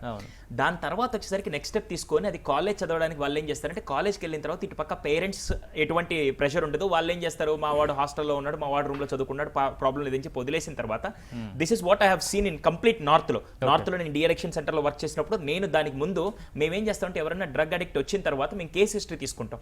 ఎక్కడి నుంచి స్టార్ట్ అయిందని చెప్పి కేస్ హిస్టరీ తీసుకుంటే నన్ను ఆశ్చర్యపరిచే విషయాలు చాలా తెలిసాయి. అది మీకు ఇప్పుడు షేర్ చేస్తాను. సో దట్ ఫస్ట్ మనం ముందు జాగ్రత్త. ఇప్పుడు ఏదైతే ఆయన కూడా తల్లిదండ్రులు మనం ఎందుకు ఆ టైంలో జాగ్రత్తగా ఉండాలంటే వీళ్ళు ఏం చేస్తారు, హాస్టల్లో దీంట్లో ఉండేసరికి అసలు మనకు తెలియదు. సాయంత్రం ఏం చేస్తారంటే ఫ్రెండ్స్ అందరూ బాగా ఎందుకు ఫ్రెండ్స్ ప్రభావం ఉంటుందంటే ఆ టైంలో వాళ్ళ షేరింగ్ కేరింగ్ గురించి మాట్లాడుకుంటే ఫస్ట్ మనకి కనెక్ట్ అయ్యేది ఫ్రెండ్స్ మాత్రమే. ఆ ఫ్రెండ్స్ వచ్చి అరే ఇది చాలా బాగుందని చెప్పంగానే చిన్నప్పటి నుంచి అటువంటి ఫ్రీడమ్ ఎప్పుడు దొరక్క ఒక్కసారిగా ఆ ఫ్రీడమ్ చూడంగానే పర్లేదు ఒక్కసారికి మనం ట్రై చేద్దాం. ఎవరు కావాలని అడిక్షన్లోకి రారండి. హానెస్ట్గా మాట్లాడితే వాళ్ళకి తెలుసు అది పెద్ద వ్యసనం అని తెలుసు, మనందరికీ తెలుసు. కరెంటు ముట్టుకుంటే షాక్ కొడుతుందని తెలుసు, అగ్ని ముట్టుకుంటే కాలుతుందని తెలుసు. కానీ స్టిల్ మనం ఏం చేస్తామంటే ఇక్కడ అది వ్యసనంగా మారుతుందని తెలుసు కూడా ఒకసారి ట్రై చేద్దాం, ఎలా ఉంటుందో చూద్దామని చెప్పి టేస్ట్ చూడడానికి దిగిన వాళ్ళు ఒక 50 to 60% ఉంటారు. కావాలని వ్యసనంగా మార్చుకునే వాళ్ళు మాత్రం ఎవరు ఉంటారండి. అలా దిగిన తర్వాత ఒక 2-3 సార్లు బాగుండి నెక్స్ట్ టైం ఫ్రెండ్స్ ప్రభావం ఎలా ఉంటుందంటే లాస్ట్ టైం తీసుకొని పర్లే పద అని చెప్పి తీసుకొని మొదలు పెట్టిన తర్వాత నుంచి ఫస్ట్ ఇన్ఫ్లుయెన్స్ ఎవరిదంటే ఫ్రెండ్స్ అండి, నాట్ ద సొసైటీ. ఇదంతా ఫస్ట్ ఫ్రెండ్స్. దాని తర్వాత ఏంటంటే ఎటువంటి కమ్యూనిటీ ఉంటుంది, ఎటువంటి కమ్యూనిటీ, ఈ రెండింటి ఇంపాక్ట్ చాలా ఎక్కువగా ఉండి ఇక్కడ పేరెంట్స్ కూడా ఎందుకు చూడలేకపోతారంటే వాడు ఆల్రెడీ హాస్టల్లో చదువుకున్న మనకు ఆ విషయం తెలియదు, వాడు ఆల్రెడీ రూమ్లో ఉంటున్నాడు మనకు ఆ విషయం తెలియదు అని చెప్పి పేరెంట్స్ చాలా వరకు ఒక రాంగ్ నోషన్లో ఉండిపోయి పిల్లల మీద ఆ ఫోకస్ పెట్టలేకపోతున్నారు. కానీ మేజర్గా అయితే ఆ ఏజ్ గ్రూప్ ఖచ్చితంగా మేము సారీ టు సే దిస్, నేను నార్త్లో చదివేటప్పుడు ఆల్మోస్ట్ 30% ఆఫ్ ద సౌత్ నుంచి వచ్చిన స్టూడెంట్స్ అందరూ ఏదో ఒక అడిక్షన్లో అలవాటు చేసుకున్నారు. కానీ వ్యసనాలు కాలేదు కానీ అలవాటు చేసుకున్నారు. అప్పటిదాకా చిన్నప్పటి నుంచి ఇక్కడుండి అలవాటు చేసుకోలేని వ్యక్తులు అక్కడికి ఎందుకు వెళ్ళారంటే అక్కడ పేరెంట్స్ లేరు, సెకండ్ నిఘా ఉండదు. మనం ఎందుకంటే మనందరం అలా పెరిగిన వాళ్ళమే, హానెస్ట్ గా నిఘా ఉండదు. రెండోది అరే ట్రై చేద్దాం, ఒకసారి ట్రై చేద్దాం అని చెప్పి దిగిన తర్వాత చాలా మంది ఇబ్బంది పడి వాళ్ళ అకాడమిక్స్ దెబ్బతిన్న వాళ్ళు చాలా మంది ఉన్నారు. ఇది ఫస్ట్ ఆస్పెక్ట్. అలా దాని నుంచి బయటికి రావాలంటే మాత్రం కొన్నిసార్లు మనం ఏం చేస్తామంటే ఆ ప్లెజర్ కనపడుతూ ఉంటే ఇప్పుడు మందు తాగే వాళ్ళు ఎందుకు మనం మానిపించవచ్చు కదా, ఎందుకు గవర్నమెంట్ ఇక్కడ ఒక స్టెప్ తీసుకుంటే ఖచ్చితంగా ఇప్పుడు హానెస్ట్గా మాట్లాడితే లాక్డౌన్లో మొత్తం ఆపేశారు, ఎలా బతికే ఉన్నారు కదా చాలా మంది. కానీ మళ్ళీ ఇప్పుడు స్టార్ట్ చేయగానే ఎస్ మనకేంటంటే ఒకవేళ మీరు నిజంగా అది ఆపాలి అంటే మాత్రం ఎయిదర్ సబ్స్టెన్స్ అయినా ఆపాలి, లేకుంటే వీళ్ళని తీసుకెళ్ళి మేము అందుకే ఏం చేస్తామంటే నిజంగా ఈ సబ్స్టెన్స్ ఎవరైతే తీసుకొని అడిక్షన్లో ఉంటారో వాళ్ళందరినీ కరెక్ట్గా ఒక 1 month డీఅడిక్షన్ సెంటర్లో ఏమనండి ఎలా ఉంటుందో వాళ్ళకి అర్థమవుతుంది. దాని నుంచి బయటకు వచ్చిన వాళ్ళు మినిమం 6 నెలలు దాన్ని తాకరండి. అంటే లాంగ్ టర్మ్లో రిజల్ట్ ఉంటుందా లేదా నేను చెప్పలేను, కానీ 6 నెలలు ఏంటి తెలుసా, ఒక్కొక్కరికి బ్లడ్ ఒక పక్క క్రేవింగ్గా ఉంటుంది, అది తీసుకోవాలని. డీఅడిక్షన్ సెంటర్స్ ఏం చేస్తాయంటే మేజర్గా ఇలాంటి వాళ్ళందరినీ తీసుకొని వచ్చి వాళ్ళకి ఒకేసారి డోసేజ్ ఆపరండి. డోసేజ్ ఆపకుండా లైట్ ఇంజెక్షన్స్ ఇస్తూ వాళ్ళని కంట్రోల్లో తీసుకొని వచ్చి వాళ్ళకు ఒక బిహేవియర్ థెరపీస్ అవన్నీ ఇచ్చి వాళ్ళని కొద్దిగా స్టేబుల్ చేసి బయటికి పంపిస్తారు. కానీ ఇక్కడ మేజర్గా ఎవరైతే పర్సన్ తీసుకొని అడిక్షన్లో ఉన్నారో అతను కనుక ఇనిషియేటివ్ తీసుకోకపోతే మాత్రం ఎన్ని ఎక్స్టర్నల్ ఫ్యాక్టర్స్ వచ్చినా కూడా అతన్ని బయటికి తీసుకురాలేదు. ఇప్పుడు మందు తాగాలని చెప్పి నేను ఆపేయాలని ఇంటెన్షన్ నాకు ఉండాలి, కానీ మీరు వచ్చి నాకు చెప్పినంత మాత్రాన అది ఆగదు. దెర్ ఇస్ ఒక సైకాలజీ, మేము కౌన్సిలింగ్ ఇచ్చినప్పుడు ఒక ఆవిడ వచ్చింది, సార్ మా ఆయనకి మందు మానిపించాలని చెప్పి వచ్చింది. వెంటనే ఆయన వచ్చి నా ఎదురు కూర్చొని, నేను మాన్ను, ఏం మానిపిస్తా, మా ఆవిడ చెప్పినంత మాత్రం మానిపిస్తా, నేను మాన్ను, ఏం చేస్తా చూడండి, ఇంకా నేను మానిపిలే. సో ఫస్ట్ ఆ స్టూడెంట్ కానీ ఆ పర్సన్ కానీ ఇండివిజువల్ గా వస్తేనే అది డ్రగ్ అడిక్షన్ అనేది తగ్గించొచ్చండి. లేక ఇందాక సార్ చెప్పినట్టు అది ఫస్ట్ సప్లై చేయడం మానేస్తే కూడా మనకి రైట్. నేను మళ్ళీ మీ దగ్గరికి వస్తాను. ప్రస్తుతం మనకు లైవ్ లో అందుబాటులో ఉన్నారు పద్మనాభ రెడ్డి గారు, అలాగే రెడ్డి అన్న గారు కూడా మరి కాసేపట్లో జాయిన్ కావచ్చు. పద్మనాభ రెడ్డి గారు, ఈ డ్రగ్స్ చీకటి కోణం, చీకటి వ్యాపారాలు రోజు రోజుకు విస్తరిస్తున్న పరిస్థితి కనిపిస్తోంది, కానీ తగ్గుతున్న దాఖలాలు అయితే ఎక్కడా కనిపించట్లేదు. మరోసారి బాలీవుడ్ లింకులు టాలీవుడ్ వరకు కూడా చేరుకున్న పరిస్థితి మనం చూస్తున్నాం. దానికి సంబంధించి విచారణలు కూడా సాగుతున్న సిచ్యువేషన్స్ మనం చూస్తున్నాం. ఈ మొత్తం వ్యవహారం ఏ రకంగా అర్థం చేసుకోవాలి? ఎటువంటి ప్రమాద గంటకులు మోగే ప్రమాదం ఉంది? ఎందుకంటే ఎక్కువగా యువతరం కూడా ఎక్కువగా ఎడిక్ట్ అయిన పరిస్థితులు కూడా బయటకు వస్తున్న నిజాల్లో ఒకటిగా చూడొచ్చు. మొట్టమొదటిసారిగా 2017లో పెద్ద ఎత్తున డ్రగ్స్ కేసెస్ బుక్ చేయడం జరిగింది. మొదట్లో మేడ్చల్ ఎక్సైజ్ స్టేషన్ లో 2 కేసులు బుక్ చేసినారు వాళ్ళు. దాని మీద హైదరాబాద్ నగరంలో ఈ డ్రగ్స్ దందా బాగా పెద్ద ఎత్తున వ్యాపిస్తుందనే ఉద్దేశంతో ఒక స్పెషల్ ఇన్వెస్టిగేషన్ టీమ్ అని కాన్స్టిట్యూట్ చేసినారు, సిట్. సో వీరు ఇన్ఫర్మేషన్ అంతా తీసుకున్నప్పుడు చాలా మంది ఫిలిం ఇండస్ట్రీ వాళ్ళది కూడా పేర్లు వచ్చినాయి. సుమారు 72 మందికి నోటీసులు ఇచ్చి ఎంక్వైరీ చేయడం జరిగింది. దాంట్లో 12 మంది ఫిలిం ఇండస్ట్రీ వాళ్ళు ఉన్నారు. సో వీళ్ళందరినీ ఎంక్వైరీ చేస్తున్నప్పుడు వాళ్ళకు ఎవరెవరి మీద అయితే ప్రైమా ఫేసి ఒక ఎవిడెన్స్ వాళ్ళకు దొరికిందో లేదా వాళ్ళకు అనుమానం వచ్చిందో అప్పుడు వాళ్ళ యొక్క శాంపుల్స్, అంటే ఎయిర్ శాంపుల్స్, నేల్ శాంపుల్స్ కూడా కలెక్ట్ చేసి ల్యాబొరేటరీకి పంపినాం. అవును. ఈ నేపథ్యంలో ఫిలిం ఇండస్ట్రీ నుంచి, అంటే మా ఉంది కదా మూవీ ఆర్టిస్ట్ అసోసియేషన్ వాళ్ళ ప్రెసిడెంట్ ముఖ్యమంత్రి దగ్గరికి వెళ్ళి మరి సమ్ డిస్కషన్స్ వాళ్ళతో జరిగినాయి. తర్వాత ఆయన మీటింగ్ నుంచి బయటకు వచ్చిన తర్వాత ప్రెస్ వాళ్ళతో మాట్లాడుతూ ఇక ఫిలిం ఇండస్ట్రీకి ఏమి ప్రమాదం లేదు అన్నట్టుగా స్టేట్మెంట్ ఇచ్చినాడు. అక్కడి నుంచి మొత్తం కేసులన్నీ కూడా పక్కదారి పట్టినాయి. ఇవాళ మేము కంటిన్యూస్ దాన్ని పరిశీలి చేస్తున్నాము. 2017లో ఆర్టీఐ కింద అడిగినాము అసలు ఎన్ని కేసులు బుక్ అయినాయంటే 12 కేసులు బుక్ చేసినాం మేము అన్నారు. మళ్ళీ మొన్న ఒక 2 months బ్యాక్ మళ్ళీ ఆర్టీఐ కింద అసలు ఏమైంది కేసుల్లో 12 బుక్ చేసినామన్నారంటే 8 కేసులను మేము ప్రాసిక్యూట్ చేస్తున్నాము, ఛార్జ్ షీట్ ఫైల్ చేసినామన్నారు. ఇంకా మిగిలిన 4 కేసులు అలాగే ఉండిపోయినాయి. 8 కేసుల్లో ఛార్జ్ షీట్స్ ఏంటి అసలు అని ఎగ్జామ్ చేద్దామని చెప్పి ఆ ఛార్జ్ షీట్స్ కాపీలు కూడా తెప్పించినాం. దాంట్లో చూస్తుంటే మొత్తం కేసులన్నీ నీరు గార్చినారు. అంటే ఎగ్జాంపుల్ గా వాళ్ళకేదో ఇన్ఫర్మేషన్ వచ్చింది, పలాని సినిమా థియేటర్ దగ్గరను పలాని హాస్పిటల్ ముందటను ఎవరో డ్రగ్స్ అమ్ముతున్నారని. అక్కడికి వెళ్ళినారు, ఆయనను పట్టుకున్నారు. ఆయన సర్చ్ చేసినప్పుడు ఏవో కొన్ని స్ట్రిప్స్ దొరికినాయి ఆయనకు, అక్కడ డ్రగ్స్ ఆయన బాడీలో అంటే ఆయన పర్సన్ లో దొరికినాయి. అయితే కేసు ఎట్లా చేసినారంటే ఆ వ్యక్తి దగ్గర డ్రగ్స్ దొరికినాయి కాబట్టి ఆయన మీద కేసు చేసినారు, కానీ ఆ సప్లై చైన్ ను బ్రేక్ చేయలేదు, సప్లై చైన్ లోకి పోలేదు. ఎవరు ఈయనకి ఇచ్చినారు, ఈయన ఇంకెవరికి అమ్ముతున్నారండి? డ్రగ్స్ అన్న మామూలుగా కూరగాయలు అమ్మినట్టు బజార్లో కూర్చొని అమ్మలేవు. అది లిమిటెడ్ కస్టమర్స్ ఉంటారు, వెరీ కాన్ఫిడెన్షియల్ గా అమ్ముతా ఉంటారు. కానీ ఈ యొక్క కేసులు ఏదైతే చేసినారో 8 కేసులు తూతూ మంత్రంగా చేసినారు. ఈ కేసులన్నీ కూడా మేము ఛార్జ్ షీట్ స్టడీ చేస్తే ఇంట్రెస్టింగ్ ఏంటంటే ఇంటర్నెట్ ద్వారా బ్రిటన్ నుంచి, జర్మనీ నుంచి కూడా పోస్ట్ లో తెప్పించినారు డ్రగ్స్. అవునండి సార్. వాళ్ళ దగ్గర ఆ ప్యాకెట్స్ దొరికినాయి వాళ్ళ ఇళ్లలో. అలాగే కొందరు స్టూడెంట్స్ కూడా, కొన్ని కాలేజెస్ స్టూడెంట్స్ కూడా దీన్ని అడిక్ట్ అయినారు. దీంట్లో వాళ్ళ మీద కూడా కేసులు బుక్ చేసినారు. అంటే వాళ్ళు కాలేజీలో చదువుతున్నప్పుడు డ్రగ్ అడిక్ట్స్ అయితే కాలేజీ నుంచి వాళ్ళని తీసేయడం జరిగింది. కానీ వాళ్ళు ఒక్కళ్ళకే పరిమితం కాలేదు.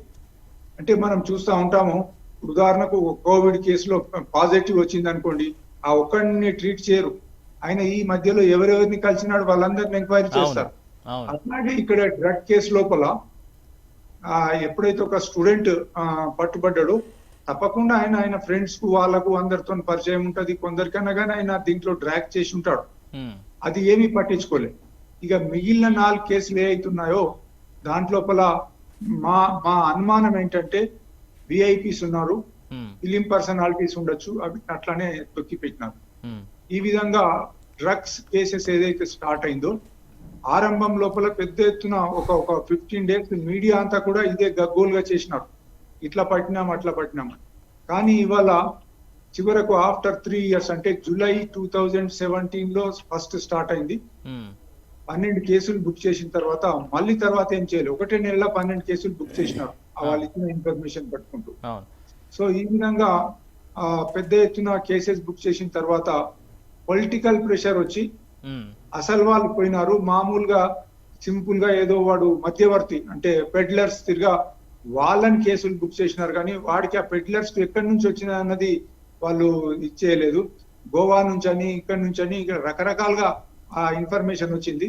అంతదాకా పోలేదు వీళ్ళు, దొరికిందే చాలా అన్నట్టు. సార్ అంటే ఇంకొన్ని ప్రశ్నలు ఉన్నాయి సార్. అంటే గుట్టు చప్పుడు కాకుండా సాగుతున్న ఈ చీకటి వ్యాపారం అన్ని దేశాల్లో సాగుతోందా లేదంటే భారత్లోనే సాగుతోందా? ఒకవేళ భారత్లోనే ఈ చీకటి వ్యాపారం ఈ చీకటి కోన ఎక్కువగా సాగుతోంది అంటే ఇతర దేశాలన్నిటికీ కూడా భారత్ ఎందుకు ఇంత టార్గెట్ అయింది? లేదు, అన్ని దేశాల్లో ఉంది. అమెరికాలో అయితే ఇది ఒక పెద్ద ప్రాబ్లం. ఆడ చాలా సీరియస్ మర్డర్ చేసినట్టు డ్రగ్స్ పెడ్లింగ్ ఏదైతే చేస్తారో, ముఖ్యంగా వాళ్ళకు పక్కన మెక్సికో దేశం నుంచి చాలా డ్రగ్స్ వస్తాయి. అట్లాగే బ్రెజిల్ నుంచి కూడా, అమెజాన్ ఫారెస్ట్ లో నుంచి కూడా డ్రగ్స్ వస్తూ ఉంటాయి. కాబట్టి చాలా దేశాలలో ఈ ప్రాబ్లం ఉంది. ఇప్పుడు యాక్సిడెంట్స్ కావడము లేదా చిన్న చిన్న పంచాయతీలకే పిస్తోల్ తెచ్చి కాల్చడం, ఇదంతా కూడా వాళ్ళు డ్రగ్ అడిక్ట్స్ వీళ్ళంతా ఎక్కువ చేసేది. ఈ యొక్క క్రైమ్స్ లోపల సర్వే చూస్తా ఉంటే ఎస్పెషల్లీ వెస్ట్రన్ కంట్రీస్ లో ఇది చాలా జరుగుతుంది. కానీ ఇండియాలో ఈ డ్రగ్స్ చేసే దాంట్లో చాలా మటుకు ఆఫ్రికన్స్ ఎక్కువ ఉన్నారు, నైజీరియన్స్ వాళ్ళు ఎక్కువ ఉన్నారు. ఇప్పుడు మన వాళ్ళు కూడా తయారైనారు అనమాట ఈ డ్రగ్స్ దాంట్లో. మిస్టేక్ ఎక్కడ జరుగుతుందంటే ఈ చైన్ బ్రేక్ చేయలేకపోతున్నారు. సప్లై చైన్ ఏదైతుందో దాన్ని ఏమంటారు, ఫార్వర్డ్ అండ్ బ్యాక్వర్డ్ లింకేజెస్ అంటారు. ఫార్వర్డ్ లింకేజ్ అంటే ఎవరి నుంచి ఈ వ్యక్తి తీసుకొస్తున్నాడు, ఈ బ్యాక్వర్డ్ లింకేజ్ అంటే ఎవరికైనా సప్లై చేస్తున్నాడు. ఇది ఎప్పుడైతే ఇక్కడ సప్లై ఇక్కడ డిమాండ్ ఉందో డ్రగ్స్ కోసం అని సప్లైస్ వస్తూనే ఉంటాయి. ఒకరిద్దరు పట్టుబడ్డా కానీ మళ్ళీ కంటిన్యూ అవుతానే ఉంటుంది అనమాట. సో ఈ స్ట్రిక్ట్ ప్రోగ్రామ్ వీళ్ళు ఏదైతే చేసినారో, ఇన్వెస్టిగేషన్ ఏదైతే చేస్తున్నారో అది సరిగా జరగలేదు. మొదట్లోనే ఆ అనుమానం ఉన్న ఫిలిం ఇండస్ట్రీ వాళ్ళని పిలిచినారు, ఎంక్వైరీ చేసినారు, స్టేట్మెంట్స్ రికార్డ్ చేసినారు, వాళ్ళ శాంపుల్స్ కలెక్ట్ చేసినారు, లాబొరేటరీస్ పంపినారు. ఒక్కసారి కేసు యూటర్న్ తీసుకుంది. ఇవాళ ఫిలిం ఇండస్ట్రీ వాళ్ళందరూ కూడా బయటకు వచ్చేసినారు. ఓన్లీ మామూలు వ్యక్తులు అక్కడక్కడ రోడ్ల మీదనో లేదో ఇళ్లలో కూర్చొని కాన్ఫిడెన్స్ సీక్రెట్ గా డ్రగ్స్ అమ్ముకుంటారు, వాళ్ళ మీద కేసులు అయి ఉన్నాయన్నమాట. ఇది పరిస్థితి. రైట్. సరే, డ్రగ్స్ మాఫియా వల్ల దేశ ఆర్థిక వ్యవస్థ మీద ఎటువంటి ప్రభావం ఉండబోతుందంటారు? దాని తీవ్రత ఏ రకంగా ఉంటుంది? మన దేశంలో ఇంకా అమెరికా తిరిగా అంతగా పెద్దగా డ్రగ్స్ మాఫియాతోని ఆర్థికంగా ఎఫెక్ట్ కాకపోవచ్చు, కానీ హెల్త్ మీద చాలా ఎఫెక్ట్ అవుతుంది. ఒకసారి అది కాలేజెస్ లో స్కూల్స్ లో స్ప్రెడ్ అయితే చాలా పెద్ద సీరియస్ ఉంటుంది. పాకిస్తాన్ వాళ్ళు మన పంజాబ్ నంతా నాశనం చేసినారు. అక్కడ పాకిస్తాన్ బార్డర్ నుంచి డ్రగ్స్ సప్లై చేస్తే ఇవాళ ఉత్తా పంజాబ్ అని చెప్పేసి యూత్ అంతా కూడా డ్రగ్ అడిక్ట్ అయిపోయినారు పాకిస్తాన్ పంజాబ్ రాష్ట్రం. అట్లాగే ఇది మెల్లమెల్లగా అన్ని రాష్ట్రాలకు విస్తరించే పరిస్థితి ఉంది. ఒక డ్రగ్స్ అంటే బయట డ్రగ్స్ అయినా కాకుండా మన రాష్ట్రంలో 2 తెలుగు రాష్ట్రాల్లో విపరీతమైన గంజాయి ప్రొడ్యూస్ చేస్తా ఉన్నారు. ట్రైబల్ ఏరియాస్ లో కావచ్చు, వైజాగ్ లో కావచ్చు, మననూరులో, మహబూబ్ నగర్ జిల్లాలో కావచ్చు, రోజు పేపర్లలో చూస్తా ఉన్నాం. అంటే డ్రగ్స్ అనేవి పట్టుకున్నా గానీ విచ్చలవిడిగా దాన్ని తయారు చేయడము, అమ్మడము, ప్రజలను దీన్ని అడిక్ట్ చేయడము, ముఖ్యంగా తెలియని వయసులో ఉన్న విద్యార్థులను దీంట్లో ఇన్వాల్వ్ చేయడం వలన ఫ్యూచర్ జనరేషన్, ఒక సొసైటీ ఫ్యూచర్ జనరేషన్ అంతా కూడా దెబ్బతినే ప్రమాదం ఉంది. రైట్. దత్తాత్రేయ గారు మీరు ఏం చెప్తారా? అంటే ఇప్పుడు ఈ డ్రగ్స్ అనేటువంటివి మేజర్గా యువత మీదనే ఎక్కువ ప్రభావం చూపిస్తా ఉన్నాయి. ఈ మధ్య నేను అంటే కొత్తగా మొన్న ఒక ఆర్టికల్ చదివాను. భయంకరమైన విషయం ఏంటంటే కొన్ని ఉన్నతమైనటువంటి కుటుంబాల్లో పుట్టిన ఆడపిల్లలు కూడా ఇప్పటి వరకు అంటే మగపిల్లల వరకే ఈ డ్రగ్స్ అనేటువంటి ప్రభావం ఉండేది. ఆడపిల్లలు కూడా బ్రదర్స్తో కానీ లేకపోతే ఫ్రెండ్స్తో కానీ వాళ్ళ చిన్నమ్మ పెద్దమ్మ పిల్లలతో కానీ బయటకు వెళ్ళేసి ఎలా ఇప్పుడు ఏంటో అదొక జిజ్ఞాస, ఒక కుతూహలం, ఎలాగైనా కొంచెం దాన్ని టేస్ట్ చేయాలి, ఏ విధంగా ఉంటుందో ఆ స్టేటస్ ఆఫ్ మైండ్ ఏ విధంగా ఉంటుందో ఎంజాయ్ చేయాలనేటువంటి ప్రభావానికి లోను కావడం వల్ల ఇప్పుడు ఏమంటున్నానంటే దీని ప్రభావం, ఈ డ్రగ్స్ యొక్క ప్రభావం మనిషి యొక్క అంటే శారీరక కావచ్చు, మానసిక వ్యవస్థపై ఏ విధమైన ప్రభావం చూపిస్తుంటే ముఖ్యంగా ఆ వ్యక్తి యొక్క ప్రవర్తనలో వచ్చే మార్పులు చాలా భయంకరంగా ఉంటాయి. కొన్ని కుటుంబాలలో తల్లిదండ్రులు, మీరు నమ్మలేని నిజాలు ఏంటంటే నేను ఆర్టికల్ చదివింది, కొడుకు కూతురు పైన అఘాయిత్యం చేసినటువంటి సంఘటన. అంటే ఇవి సభ్య సమాజం తలదించుకునే సంఘటనలు కూడా ఈ డ్రగ్స్ వల్ల జరుగుతూ ఉన్నాయి. తల్లిని కూడా ఆ స్టేటస్ ఆఫ్ మైండ్లో వాడు ఏం ప్రవర్తిస్తూ ఉన్నాడో అర్థం కాని పరిస్థితి. తల్లిదండ్రులకు మానసిక క్షోభ, పిల్లలకు మెంటల్గా డిసప్పాయింట్మెంటు, సమాజానికి చెడ్డ పేరు, భారతదేశం ఈ ప్రపంచానికి సంస్కృతి సాంప్రదాయాలు పరిచయం చేసిన దేశానికి చెడ్డ పేరు.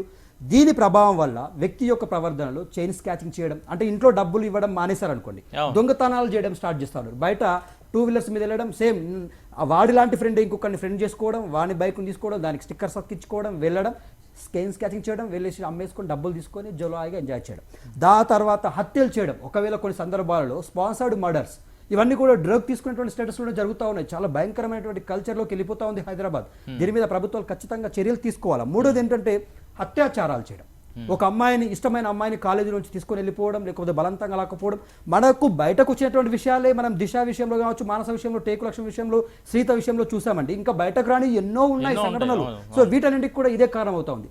హత్యలు, ఆత్మహత్య, లాస్ట్ చివరి యొక్క ఆప్షన్ ఏంటంటే వాడి స్టేటస్ ఆఫ్ మైండ్ పూర్తి స్థాయిలో సబ్ కాన్షియస్లో ఉండి వాడు ఏం చేస్తున్నాడు ప్రవర్తించలేని పరిస్థితి. ఏదైనా సంఘటన ఎదురైనప్పుడు దాన్ని తట్టుకొని ఆ పరిస్థితి నుంచి బయటపడలేనటువంటి స్థితిలోకి వెళ్ళిపోతాడు. అంటే సొంతంగా డెసిషన్స్ తీసుకోలేడు. ఈ may not take a decision immediately how to solve that problem. ఆ ప్రాబ్లమ్ని సాల్వ్ చేసుకోలేని పరిస్థితిని, గట్టెక్కలేని పరిస్థితుల్లో సూసైడ్ అటెంప్ట్స్ కూడా చేస్తున్నారు. Majority of the youth they are committed suicide in a drunken stage and drugs తీసుకునేటువంటి పరిస్థితుల్లోనే సూసైడ్ చేసుకుంటున్నారు. శారీరకంగా, మానసికంగా చాలా ఇబ్బందికరమైన పరిస్థితిలో ఉన్నారు. దీని ప్రభావం వల్ల మనిషి యొక్క ఆరోగ్యం, నిజంగా రోగనిరోధక శక్తి తగ్గిపోతుంది, పిల్లల యొక్క రోగనిరోధక శక్తి, అలాగే జీర్ణ వ్యవస్థ నాశనం అవుతుంది, లివర్ ఖరాబ్ అయిపోతుంది, తర్వాత ఊపిరితిత్తులకు ప్రభావం ఉంటుంది, గుండె యొక్క రక్త ప్రసరణ వ్యవస్థలు. ఈ డ్రగ్స్ తీసుకున్న ఇమీడియట్గా ఎఫెక్ట్ ఎక్కడ ఉంటుంది అంటే బ్లడ్ ప్రెషర్, ఇమీడియట్గా అది బ్లడ్లో కలిసిపోయి, ఇంజెక్షన్ రూపంలో తీసుకున్న వాటికైతేనేమో బ్లడ్లో కలిసిపోతుంది, ముక్కు ద్వారా తీసుకుంటేమో శ్వాస వ్యవస్థ ద్వారా ఊపిరితిత్తులోకి వెళ్ళిపోతుంది. వీటి వల్ల వ్యక్తి యొక్క ఊపిరితిత్తులు, బ్లడ్, కాలేయము, లివర్, జ్ఞాపకశక్తి ఇవన్నిటి మీద ప్రభావం అయ్యి ఒకానొక సందర్భంలో మూర్ఛ, పక్షవాతం కూడా వచ్చి చనిపోయినటువంటి పరిస్థితులు మనం చూస్తూ ఉన్నాం.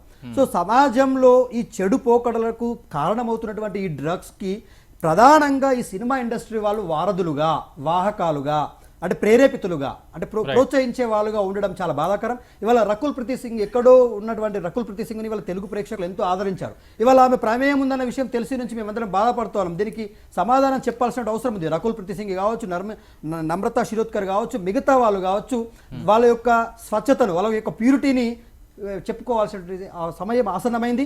సో ప్రభుత్వాలు కూడా ఇక్కడ నుంచి, నేను ఏదైతే యంగ్ అండ్ డైనమిక్ లీడర్ ఉన్నారో రాష్ట్రంలో కేటీఆర్ గారికి సవాల్ విసురుతా ఉన్నాను, లేకపోతే డిమాండ్ చేస్తా ఉన్నాను, మీరు ఈ డ్రగ్స్ పై మాట్లాడండి. ఎప్పుడైతే young and dynamic IPS officer Akun సబర్వాల్ని పెట్టి ఒక ఆవేశభరితమైనటువంటి సన్నివేశాన్ని క్రియేట్ చేసి తెలంగాణ రాష్ట్రంలో ఏదో జరిగిపోతా ఉంది, దేశంలో ఎక్కడ తీసుకొని నిర్ణయం తెలంగాణ ప్రభుత్వం ఏదో తీసుకుంటుంది ఈ డ్రగ్స్ విషయంలో అని చెప్పి ఒక ఆట ఆడారు. ఆ ఆటని ఎందుకు ఆపేశారు? దాని యొక్క క్లైమాక్స్ లేకుండా, ది హెండ్ అనేటువంటి కాడబడకుండా ఆ ఆటను ఎందుకు ఆపేశారని ప్రశ్నిస్తా ఉన్నాం. ఇప్పటికైనా మేల్కొని రకుల్ ప్రీతి సింగ్ లాంటి వ్యక్తులు వాళ్ళ ప్రమేయం ఉంది కాబట్టి కేటీఆర్ లాంటి వారు మరి చొరవ చూపుతారో చూపరో వేచి చూడాల్సిన అవసరం ఉంది.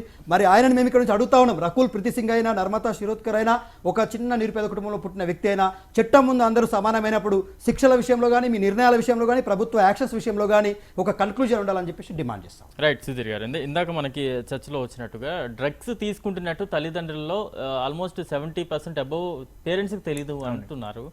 నిజంగా తల్లిదండ్రుల పాత్ర ఏ రకంగా ఉండాలి?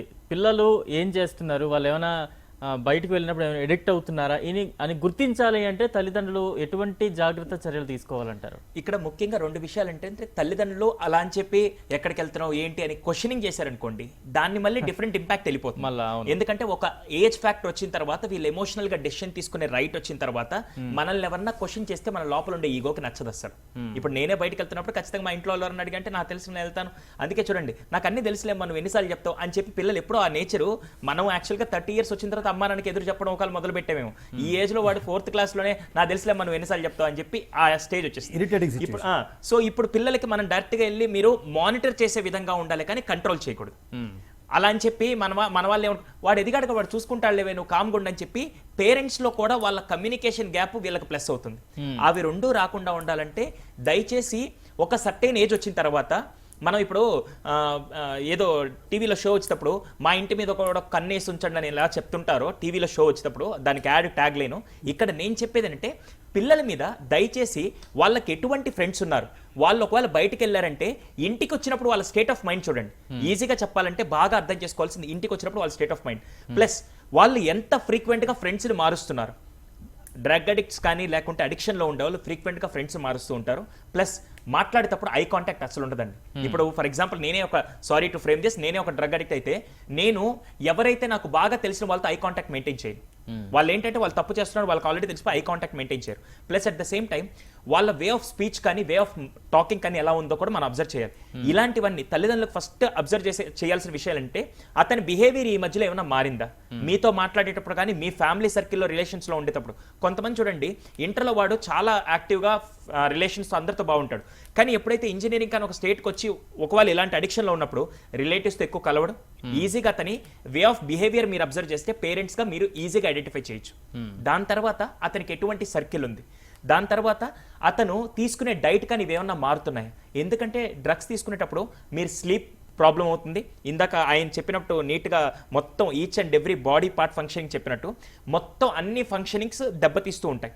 At the same time me perception level కానీ చూసే దృష్టి కూడా మారిపోతుంది. చూసే దృష్టి అంటే ప్రతిదానికి చిరాకు పడ్డం, ప్రతిదానికి కోప్పడ్డం, ఇలాంటివన్నీ కూడా సందర్భాలు జరుగుతున్నాయంటే మాత్రం మీరు అతనితో మాట్లాడాల్సిన అవసరం ఉంటుంది. లేకుంటే అతన్ని ఒక స్పెషలిస్ట్ దగ్గరికి తీసుకెళ్లాల్సిన పరిస్థితి అయితే చాలా ముఖ్యంగా ఉంటుంది. తల్లిదండ్రులు ఆ టైంలో కనుక తీసుకోకపోతే, ఇది స్టార్టింగ్ స్టేజ్. ఎండింగ్ స్టేజ్ అంటే మిడిల్ స్టేజ్ ఏంటంటే వాడు అసలు ఇంకా మీరు ఎప్పుడు నిద్రపోతే అప్పుడు రావడం, మీరు లేచే టైంకి వెళ్ళిపోవడం, ఇలాంటివి చేస్తూ ఉన్నారంటే మాత్రం ఆల్రెడీ ఎక్స్ట్రీమ్ స్టేజ్లో ఉండి అది ఒక్కరోజు దొరక్కపోయినా అతని బిహేవియర్ రూడ్గా మారిపోయి సినిమాల్లో ఏదైతే చూపిస్తారో అది 200% ట్రూ అండి. ఏదైతే సినిమాల్లో కావాలని వీళ్ళకి అవగాహన కోసం చూపిస్తారు, కానీ అది అవగాహన కాకుండా దాన్ని మనం ప్రేరేపించుకుంటూ మనం అలవాటు చేసుకుంటున్నాం. సో ఆ అలవాటుని మార్చాలంటే అక్కడ ఫర్ ఎగ్జాంపుల్ మీరు సూర్య సన్ ఆఫ్ కృష్ణ మూవీ చూసారంటే ఒక లవ్ ఫెయిల్యూర్ అయిన తర్వాత ఎందుకు అతను అడిక్షన్లోకి వెళ్ళాడు. లవ్ ఫెయిల్యూర్ అంటే ఇక్కడ అమ్మాయి చనిపోయింది, అమ్మాయి చనిపోయిన తర్వాత ఈ అబ్బాయి అడిక్షన్లోకి వెళ్ళింది సందర్భం చూపించారు. ఇక్కడ మీరు అసలు ఎందుకు అడిక్షన్లోకి వెళ్తారంటే ఫస్ట్ ఫెయిల్యూర్ కానీ ఒంటరితనాన్ని ఫేస్ చేయలేక కానీ, ఇంకా ఎక్కువ మాట్లాడితే ఫ్రెండ్స్ వల్ల ఆ క్రేవింగ్, మనం కూడా ఉంటే బాగుంటుంది, వాడి గర్ల్ ఫ్రెండ్ ఉంది నాకెందుకు లేదు, వాడి సిగరెట్ అలవాటు చేసుకుని నేను చేయాలి, ఆ ఫ్రెండ్స్తో కలవాలంటే నాకు బాగుండాలి. సారీ ఇలాంటి పదాలన్నీ ఎందుకు యూజ్ చేస్తున్నారంటే చాలామంది ఈ స్టేట్ ఆఫ్ మైండ్ వల్లే వెళ్తారు. అండ్ ఫోర్త్ వన్, ఎవరికైతే అడ్వెంచరస్గా ఏదైనా వర్క్ చేయాలి, చాలా థ్రిల్లింగ్గా ఉండాలి, లైఫ్ బోరింగ్గా ఉంది బస్, ఏదైనా థ్రిల్లింగ్ కావాలనుకునే వాళ్ళు దాంట్లో వెళ్ళి అడుగు పెడతాడు. అడుగు పెట్టిన తర్వాత బయటికి రావడానికి వాళ్ళకి దారి తెలియట్లేదు. సో ఈ సందర్భాల్లో పేరెంట్స్ ఏం చేయాలంటే అప్పుడప్పుడు పిల్లలతో కొద్దిగా మాట్లాడుతూ, నీ ఫ్రెండ్స్ మామూలుగా ఎలాంటి వాళ్ళని చెప్పి ఇలా మాట్లాడుతూ వాళ్ళ ఫ్రెండ్స్ నేచర్ కానీ ఇతని బిహేవియర్ కానీ ప్రాపర్గా అబ్జర్వ్ చేయకపోతే, స్టార్టింగ్ స్టేజ్లో అరికట్టకపోతే మాత్రం మన చేతులు దాటిపోయిన తర్వాత ఎవ్వరేం చేయలేరండి. రైట్ పద్మనాభ రెడ్డి గారు, అంటే మనం గతంలో కూడా చూసాం టాలీవుడ్లో కొంతమంది ప్రముఖుల్ని విచారించి చాలా హడావుడి చేసేశారు, తర్వాత ఏం జరిగింది అనేది కొంత నీరు గారిన పరిస్థితి మనం చూస్తున్నాం. ప్రస్తుతం జరుగుతున్న విచారణ ఏ రకంగా ఉందనుకుంటున్నారు? దీన్ని కూడా ఏదైనా ఒక కోణాన్ని పక్కన పెట్టే దృష్టితో దీన్ని బయటకు తేవడం జరిగింది అనే వాదన కూడా వినిపిస్తోంది. ఈసారి విచారణ ఏ రకంగా జరుగుతుందంటారు, ఏ రకంగా సాగాలంటారు? ఇప్పుడు ఆల్రెడీ ఒకటి సిట్ కాన్స్టిట్యూట్ చేసినారు, ఆ సిట్ ను స్ట్రెంగ్తన్ చేయాలి. ఇప్పుడు ఏదైతే 8 కేసులు ఛార్జ్ షీట్స్ ఫైల్ చేసినారో వాళ్ళ దగ్గర సఫిషియెంట్ ఇన్ఫర్మేషన్ ఉన్నది. అంటే ఈ కన్జ్యూమ్ చేసే వాళ్ళు ఎవరు ఉన్నది, ఆ కన్జ్యూమ్ చేసే వాళ్ళను ఏదో అక్కడ తెలియకుండా ఏదో చేసినారు వాళ్ళు, వాళ్ళకి తప్పేం లేదు అన్న ఫీలింగ్ లో ఉంది ఇప్పుడు ఆ శాఖ. అలా కాకుండా కన్జ్యూమ్ చేసిన వాళ్ళని కూడా ఎక్స్పోజ్ చేయాలి, లేకుంటే వాళ్ళు కొన్ని దినాల తర్వాత మళ్ళీ కంటిన్యూ అవుతా ఉంటారు అన్నమాట. అలాగే ఈ సప్లై చైన్ ఏదైతే ఉందో దాన్ని కరెక్ట్ గా పరిశీలించి దాన్ని బ్రేక్ చేయాలి. విదేశాల నుంచి డార్క్ వెబ్ అని ఏదో దాంతో ఇంటర్నెట్ లో వస్తాం, జర్మనీ నుంచి కానీ యూకే నుంచి కానీ, వీటిని ఎక్కడ ఏ విధంగా ఇండియాకు వస్తుంది డ్రగ్స్ అన్నది కూడా ఆలోచించాల్సిన అవసరం ఉంది. ఇది ఇప్పుడు ఇండియాలో ప్రిలిమినరీ స్టేజ్ లో ఉంది, ఎందుకంటే లిమిటెడ్ టు ఓన్లీ సెలబ్రిటీసే కావచ్చు, బాగా డబ్బున్న ఫ్యామిలీస్ లో ఉన్న పిల్లలే కావచ్చు. ఇది ఇంకా పాకిపోయి స్కూల్స్ కాలేజెస్ లోపల కూడా పాకిపోయినట్టయితే కంట్రోల్ ఉండకుండా పోతుంది. కాబట్టి ఇది ఒక సీరియస్ సోషల్ ఇష్యూగా తీసుకోవాలి. ప్రభుత్వంలో ఇది ప్రియారిటీ కాదు డ్రగ్ కంట్రోల్ అన్నది. On the other hand liquor షాపులు విపరీతంగా పెంచేస్తున్నారు. ఒకసారి లిక్కర్ షాపులు లిక్కర్ కి అలవాటు పడ్డ తర్వాత కొన్ని దినాలకు హయ్యర్ లెవెల్లో కిక్ కావాలని అనుకుంటే డ్రగ్స్ పోతున్నాడు అనమాట. లిక్కర్ స్టేజ్ నుంచి డ్రగ్స్ స్టేజ్ కు పోతా ఉన్నాం.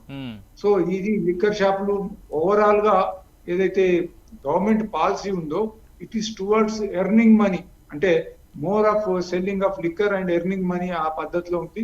దాని తర్వాత లిక్కర్ తర్వాత డ్రగ్స్ లోకి స్టెప్ అయ్యే పరిస్థితులు ఉంటాయి కాబట్టి దీన్ని ప్రభుత్వం ఆలోచించాలి. సోషల్ ఈవిల్ కింద తీసుకోవాలి, రెవెన్యూ ఓరియంటెడ్ కింద తీసుకోవద్దు. లింక్ ఉంది, డ్రగ్స్ కును లిక్కర్ కు లింక్ ఉంది కాబట్టి దీన్ని ఆలోచించాలి. అలాగే ఈ కేసులు ఏదైతే ఇంకా 4 కేసులు ఉన్నాయో అవి బయటకు రావాలి, ప్రజలకు తెలవాలి అసలు ఎవరు డ్రగ్స్ వాడే వాళ్ళు ఎవరు. ప్రజలకు తెలిసినప్పుడు వాళ్ళు ఫిలిం పర్సనాలిటీసే కావచ్చు, పొలిటీషియన్సే కావచ్చు, ఇంకితర డబ్బున్న వాళ్ళ పిల్లలే కావచ్చు, మొత్తానికి ఇది ట్రాన్స్పరెన్సీ అన్నది మొత్తం లోపించి లోపాయకారిగా ఏదో 8 చార్జ్ షీట్స్ ఫైల్ చేసినారు. అవి ఇంతవరకు 2 years అయిపోయింది ఫైల్ చేసినామంటారు, ఆ కోర్టులో కూడా రాలేదు, ఒక్కరికి కూడా శిక్ష పడలేదు. పెద్దగా సిట్ కాన్స్టిట్యూట్ చేసినారు కానీ అంతకే ఆగిపోయినారు. అంటే ప్రభుత్వము ఈ యొక్క డ్రగ్స్ కేసును తొక్కిపెట్టే పరిస్థితిలో ఉన్నట్టుగా మాకు అనుమానం కలుగుతుంది. ఎందుకంటే మొత్తం మేము స్టడీ చేసినాం, ఈ ఫైల్స్ అన్ని తీసి స్టడీ చేసినాం. లాస్ట్ 3 years లో వీఆర్ ఆఫ్టర్ దిస్ కేసు అనమాట. సో ఇప్పటికైనా ప్రభుత్వం ఆ తొక్కి పెట్టేటటువంటి సైడ్ ట్రాక్ చేసేటటువంటి పరిస్థితులు కాకుండా చక్కగా ఎంక్వైరీ చేయాలా. ఇప్పటికీ మన దగ్గర ఇన్ఫర్మేషన్ ఉంది, ఏది డ్రగ్స్ అమ్మిన వ్యక్తి ఇన్ఫర్మేషన్ ఉంది, ఆయన ఎవరి దగ్గరికి వెళ్ళి కొన్నాడో ఆ ఇన్ఫర్మేషన్ ఉంది కానీ వాళ్ళు బయటకు చెప్పడం లేదు. అట్లాగే ఆయన ఎవరికి సప్లై చేస్తున్నాడో ఆ ఇన్ఫర్మేషన్ ఉంది కానీ అది కూడా వాళ్ళు చెప్పడం లేదు. లిమిటెడ్ టు ఫలాని ఎక్స్ దగ్గర డ్రగ్స్ దొరికినాయి, అదే కేసు అంతే. ఎక్స్ ఎక్కడి నుంచి కొన్నాడు, ఎక్స్ వైకి ఎట్లా అమ్ముతున్నాడు, ఆ వైలు ఎందరు ఉన్నారు, ఇది రావాలా బయటకు. సో టోటల్ గా ఇప్పటి వరకు జరిగిన ఎంక్వైరీ అంతా కూడా తూతూ మంత్రంగా జరిగింది కాబట్టి దీన్ని స్ట్రాంగ్ గా ఎంక్వైరీ చేసి, అంటే మేము ఎవరినో పనిష్మెంట్ ఇవ్వాలని అనటం లేదు, సోషల్ ఈవిల్ గా ఉంది కాబట్టి దీన్ని గవర్నమెంట్ సీరియస్ గా తీసుకోవాలా. ముఖ్యంగా ఎట్టి పరిస్థితులలో ఎడ్యుకేషన్ ఇన్స్టిట్యూషన్ లోకి ఇది పోవద్దు. డ్రగ్స్ ఎక్కడన్నా కొన్ని సందర్భాలు ఉంటే దాన్ని బయటకు తీయాల్సిందే. లేనట్టయితే కార్పొరేట్ స్కూల్లో, కాలేజీలు పక్కన పెట్టండి, స్కూల్స్ లో కూడా చేరిపోయిందంటే ఒక జనరేషన్ మొత్తం దెబ్బతిండిపోతుంది. తెలిసి తెలియని వయసులో 1 సారి 2 సార్లు ఆయన తీసుకుంటే అడిక్ట్ అయిపోతాడు. ఇప్పుడే మనం మాట్లాడుకున్నట్టుగా తల్లిదండ్రులకు కూడా కంట్రోల్ లేకుండా పోతుంది. కాబట్టి ప్రభుత్వం దీని మీద సీరియస్నెస్ గా ఉండాలా. ఈ కేసులన్నీ కూడా సీరియస్ గా పర్సూ చేయాలి కోర్టు లోపల. ఎవరైతే అడిక్ట్ అయినారో వాళ్ళని కూడా ఎక్స్పోజ్ చేయాల్సిన అవసరం. రైట్ రైట్ దత్తాత్రేయ గారు ఫైనల్గా ఏం చెప్తారు? ఒకటే అండి, ఇప్పుడు ప్రభుత్వాలు వారి యొక్క చిత్తశుద్ధిని నిరూపించుకోవాలి. ప్రభుత్వాలు చిత్తశుద్ధిని నిరూపించుకోవడానికి ఎందుకు వెనక చేస్తాయంటే, ఇంతకు ముందుగా సార్ చెప్పినట్టుగా మేము చెప్పిందంటే డ్రగ్స్, ఇంకా నిజంగా చెప్పాలంటే డ్రగ్స్ సమాజంలోకి అంత వేగంగా వెళ్ళకపోవడానికి కారణం ఏంటంటే అది ఓన్లీ బ్లాక్ మార్కెట్లోనే అందుబాటులో ఉంది. కానీ ప్రభుత్వాలే అఫీషియల్గా వైట్ మార్కెట్లో ఓపెన్ ప్లేసెస్లో వైన్స్లు, బార్లు, పబ్లు ఓపెన్ చేసేసి సమాజాన్ని ఎంత చెడగొట్టాలో అంత చెడగొట్టేశారు. సో ఇంకా ఇది ఒక భయంకరమైనటువంటి కల్చర్, ఇది ఇక్కడితో ఆగదు. దీనివల్ల సమాజంలో చాలా భయంకరమైన చెడు పోకడలు చూసే పరిస్థితులు మనం ఇంకా త్వరలోనే చిన్న చిన్న కుటుంబాలు, అంటే ఇప్పుడు ఫర్ ఎగ్జాంపుల్ గ్రామీణ ప్రాంతాల నుంచి వచ్చినటువంటి యువకులకు ఈ డ్రగ్స్ అనేటువంటి వాటి విషయంలో కానీ, ఇవి తీసుకోవడం విషయంలో కానీ ఇంకా వాళ్ళకు అలాంటి ఆ నాలెడ్జ్ కానీ ఆలోచననే ఉండదు, అటువైపు ఆలోచించరు వాళ్ళు. ఎందుకంటే కొంచెం కుటుంబం యొక్క, ముఖ్యంగా చెప్పాలంటే హైదరాబాద్ నగరం లాంటి సిటీలలో ఏమవుతుందంటే ఉమ్మడి కుటుంబాలు కనుమరుగవుతా ఉన్నాయి. కుటుంబం యొక్క ఆజమాయిషి, అంటే ఇప్పుడు ఫర్ ఎగ్జాంపుల్ ఉమ్మడి కుటుంబాలు ఉంటే పెదనాన్న, చిన్ననాన్న, బాబాయ్, తమ్ముడు, అన్నయ్య, అక్క, అత్తమ్మ, చెల్లి, ఇలా ఎవరైనా నానమ్మ కావచ్చు, అమ్మమ్మ కావచ్చు, ఎక్కడికి వెళ్ళి వచ్చావురా, ఏం చేస్తున్నావురా అని అడిగేవాళ్ళు. అంటే ఎవరి పక్కన కూర్చుంటే నేను ఏదైనా తీసుకున్న స్మెల్ వస్తుందేమో, లేకపోతే ఏదైనా వాడింది ఏమో వస్తుందేమో అని భయమైనటువంటి పరిస్థితులు ఉండేది. కానీ ఒకవేళ వాడినటువంటి పిల్లలు ఒకవేళ ఐడెంటిఫై అయిన తల్లిదండ్రుల్లో ఒక రకమైనటువంటిది ఏముందంటే, సమాజంలో మా కుటుంబానికి ఒక చెడ్డ పేరు వస్తుందేమో, మేము మా పిల్లగాడు డ్రగ్స్ వాడుతున్నాడు అని చెప్పేసి ఎక్కడైనా ఇలాంటి సైకాలజిస్ట్లో కానీ సైకాట్రిస్ట్లో దగ్గరికి వెళ్ళేసి అడిక్షన్ సెంటర్లో జాయిన్ చేయించి కోచింగ్ ఇప్పిస్తే, ట్రీట్మెంట్ ఇప్పించినప్పుడు, కౌన్సిలింగ్ ఇప్పించినప్పుడు మా కుటుంబం యొక్క పరువు ప్రతిష్టలు పోతాయేమనేటువంటి ఒక అపనమ్మకంలో ఉండడం, అలాగే వదిలేయడం వల్ల రోజులు గడుస్తున్న కొద్దీ వాళ్ళ కళ్ళ ముందు లేకుండా వెళ్ళిపోయే అవకాశం ఉంది. కాబట్టి ప్రభుత్వాలు చిత్తశుద్ధిని నిరూపించుకోవాలి. ఏదైతే ఇప్పుడు పద్మనాభరెడ్డి గారు డిమాండ్ చేశారు, ఒక సామాజిక కార్యకర్తగా, ఒక ఏమంటారు ఆయన సమాచార హక్కు చట్టం ద్వారా సేకరించే సమాచారంలో నిగ్గుపోయేటువంటి విషయాలు బయటపడ్డాయి. ప్రభుత్వం యొక్క అంటే ఏదైతే ఉరుకులు పరుగులు అనేటువంటివి ఉత్తవే, కేవలం వాళ్ళ యాక్షన్స్ అంటే సినిమా హీరోల కంటే కూడా ఎక్కువ నటించింది ప్రభుత్వం అనేటువంటి విషయం బయటపడింది. కానీ దాన్ని పూర్తి స్థాయిలో శిక్షలు వేయాలని చెప్పేసి మేము డిమాండ్ చేస్తాం. సుధీర్ గారు ఫైనల్గా ఏం చెప్తారు?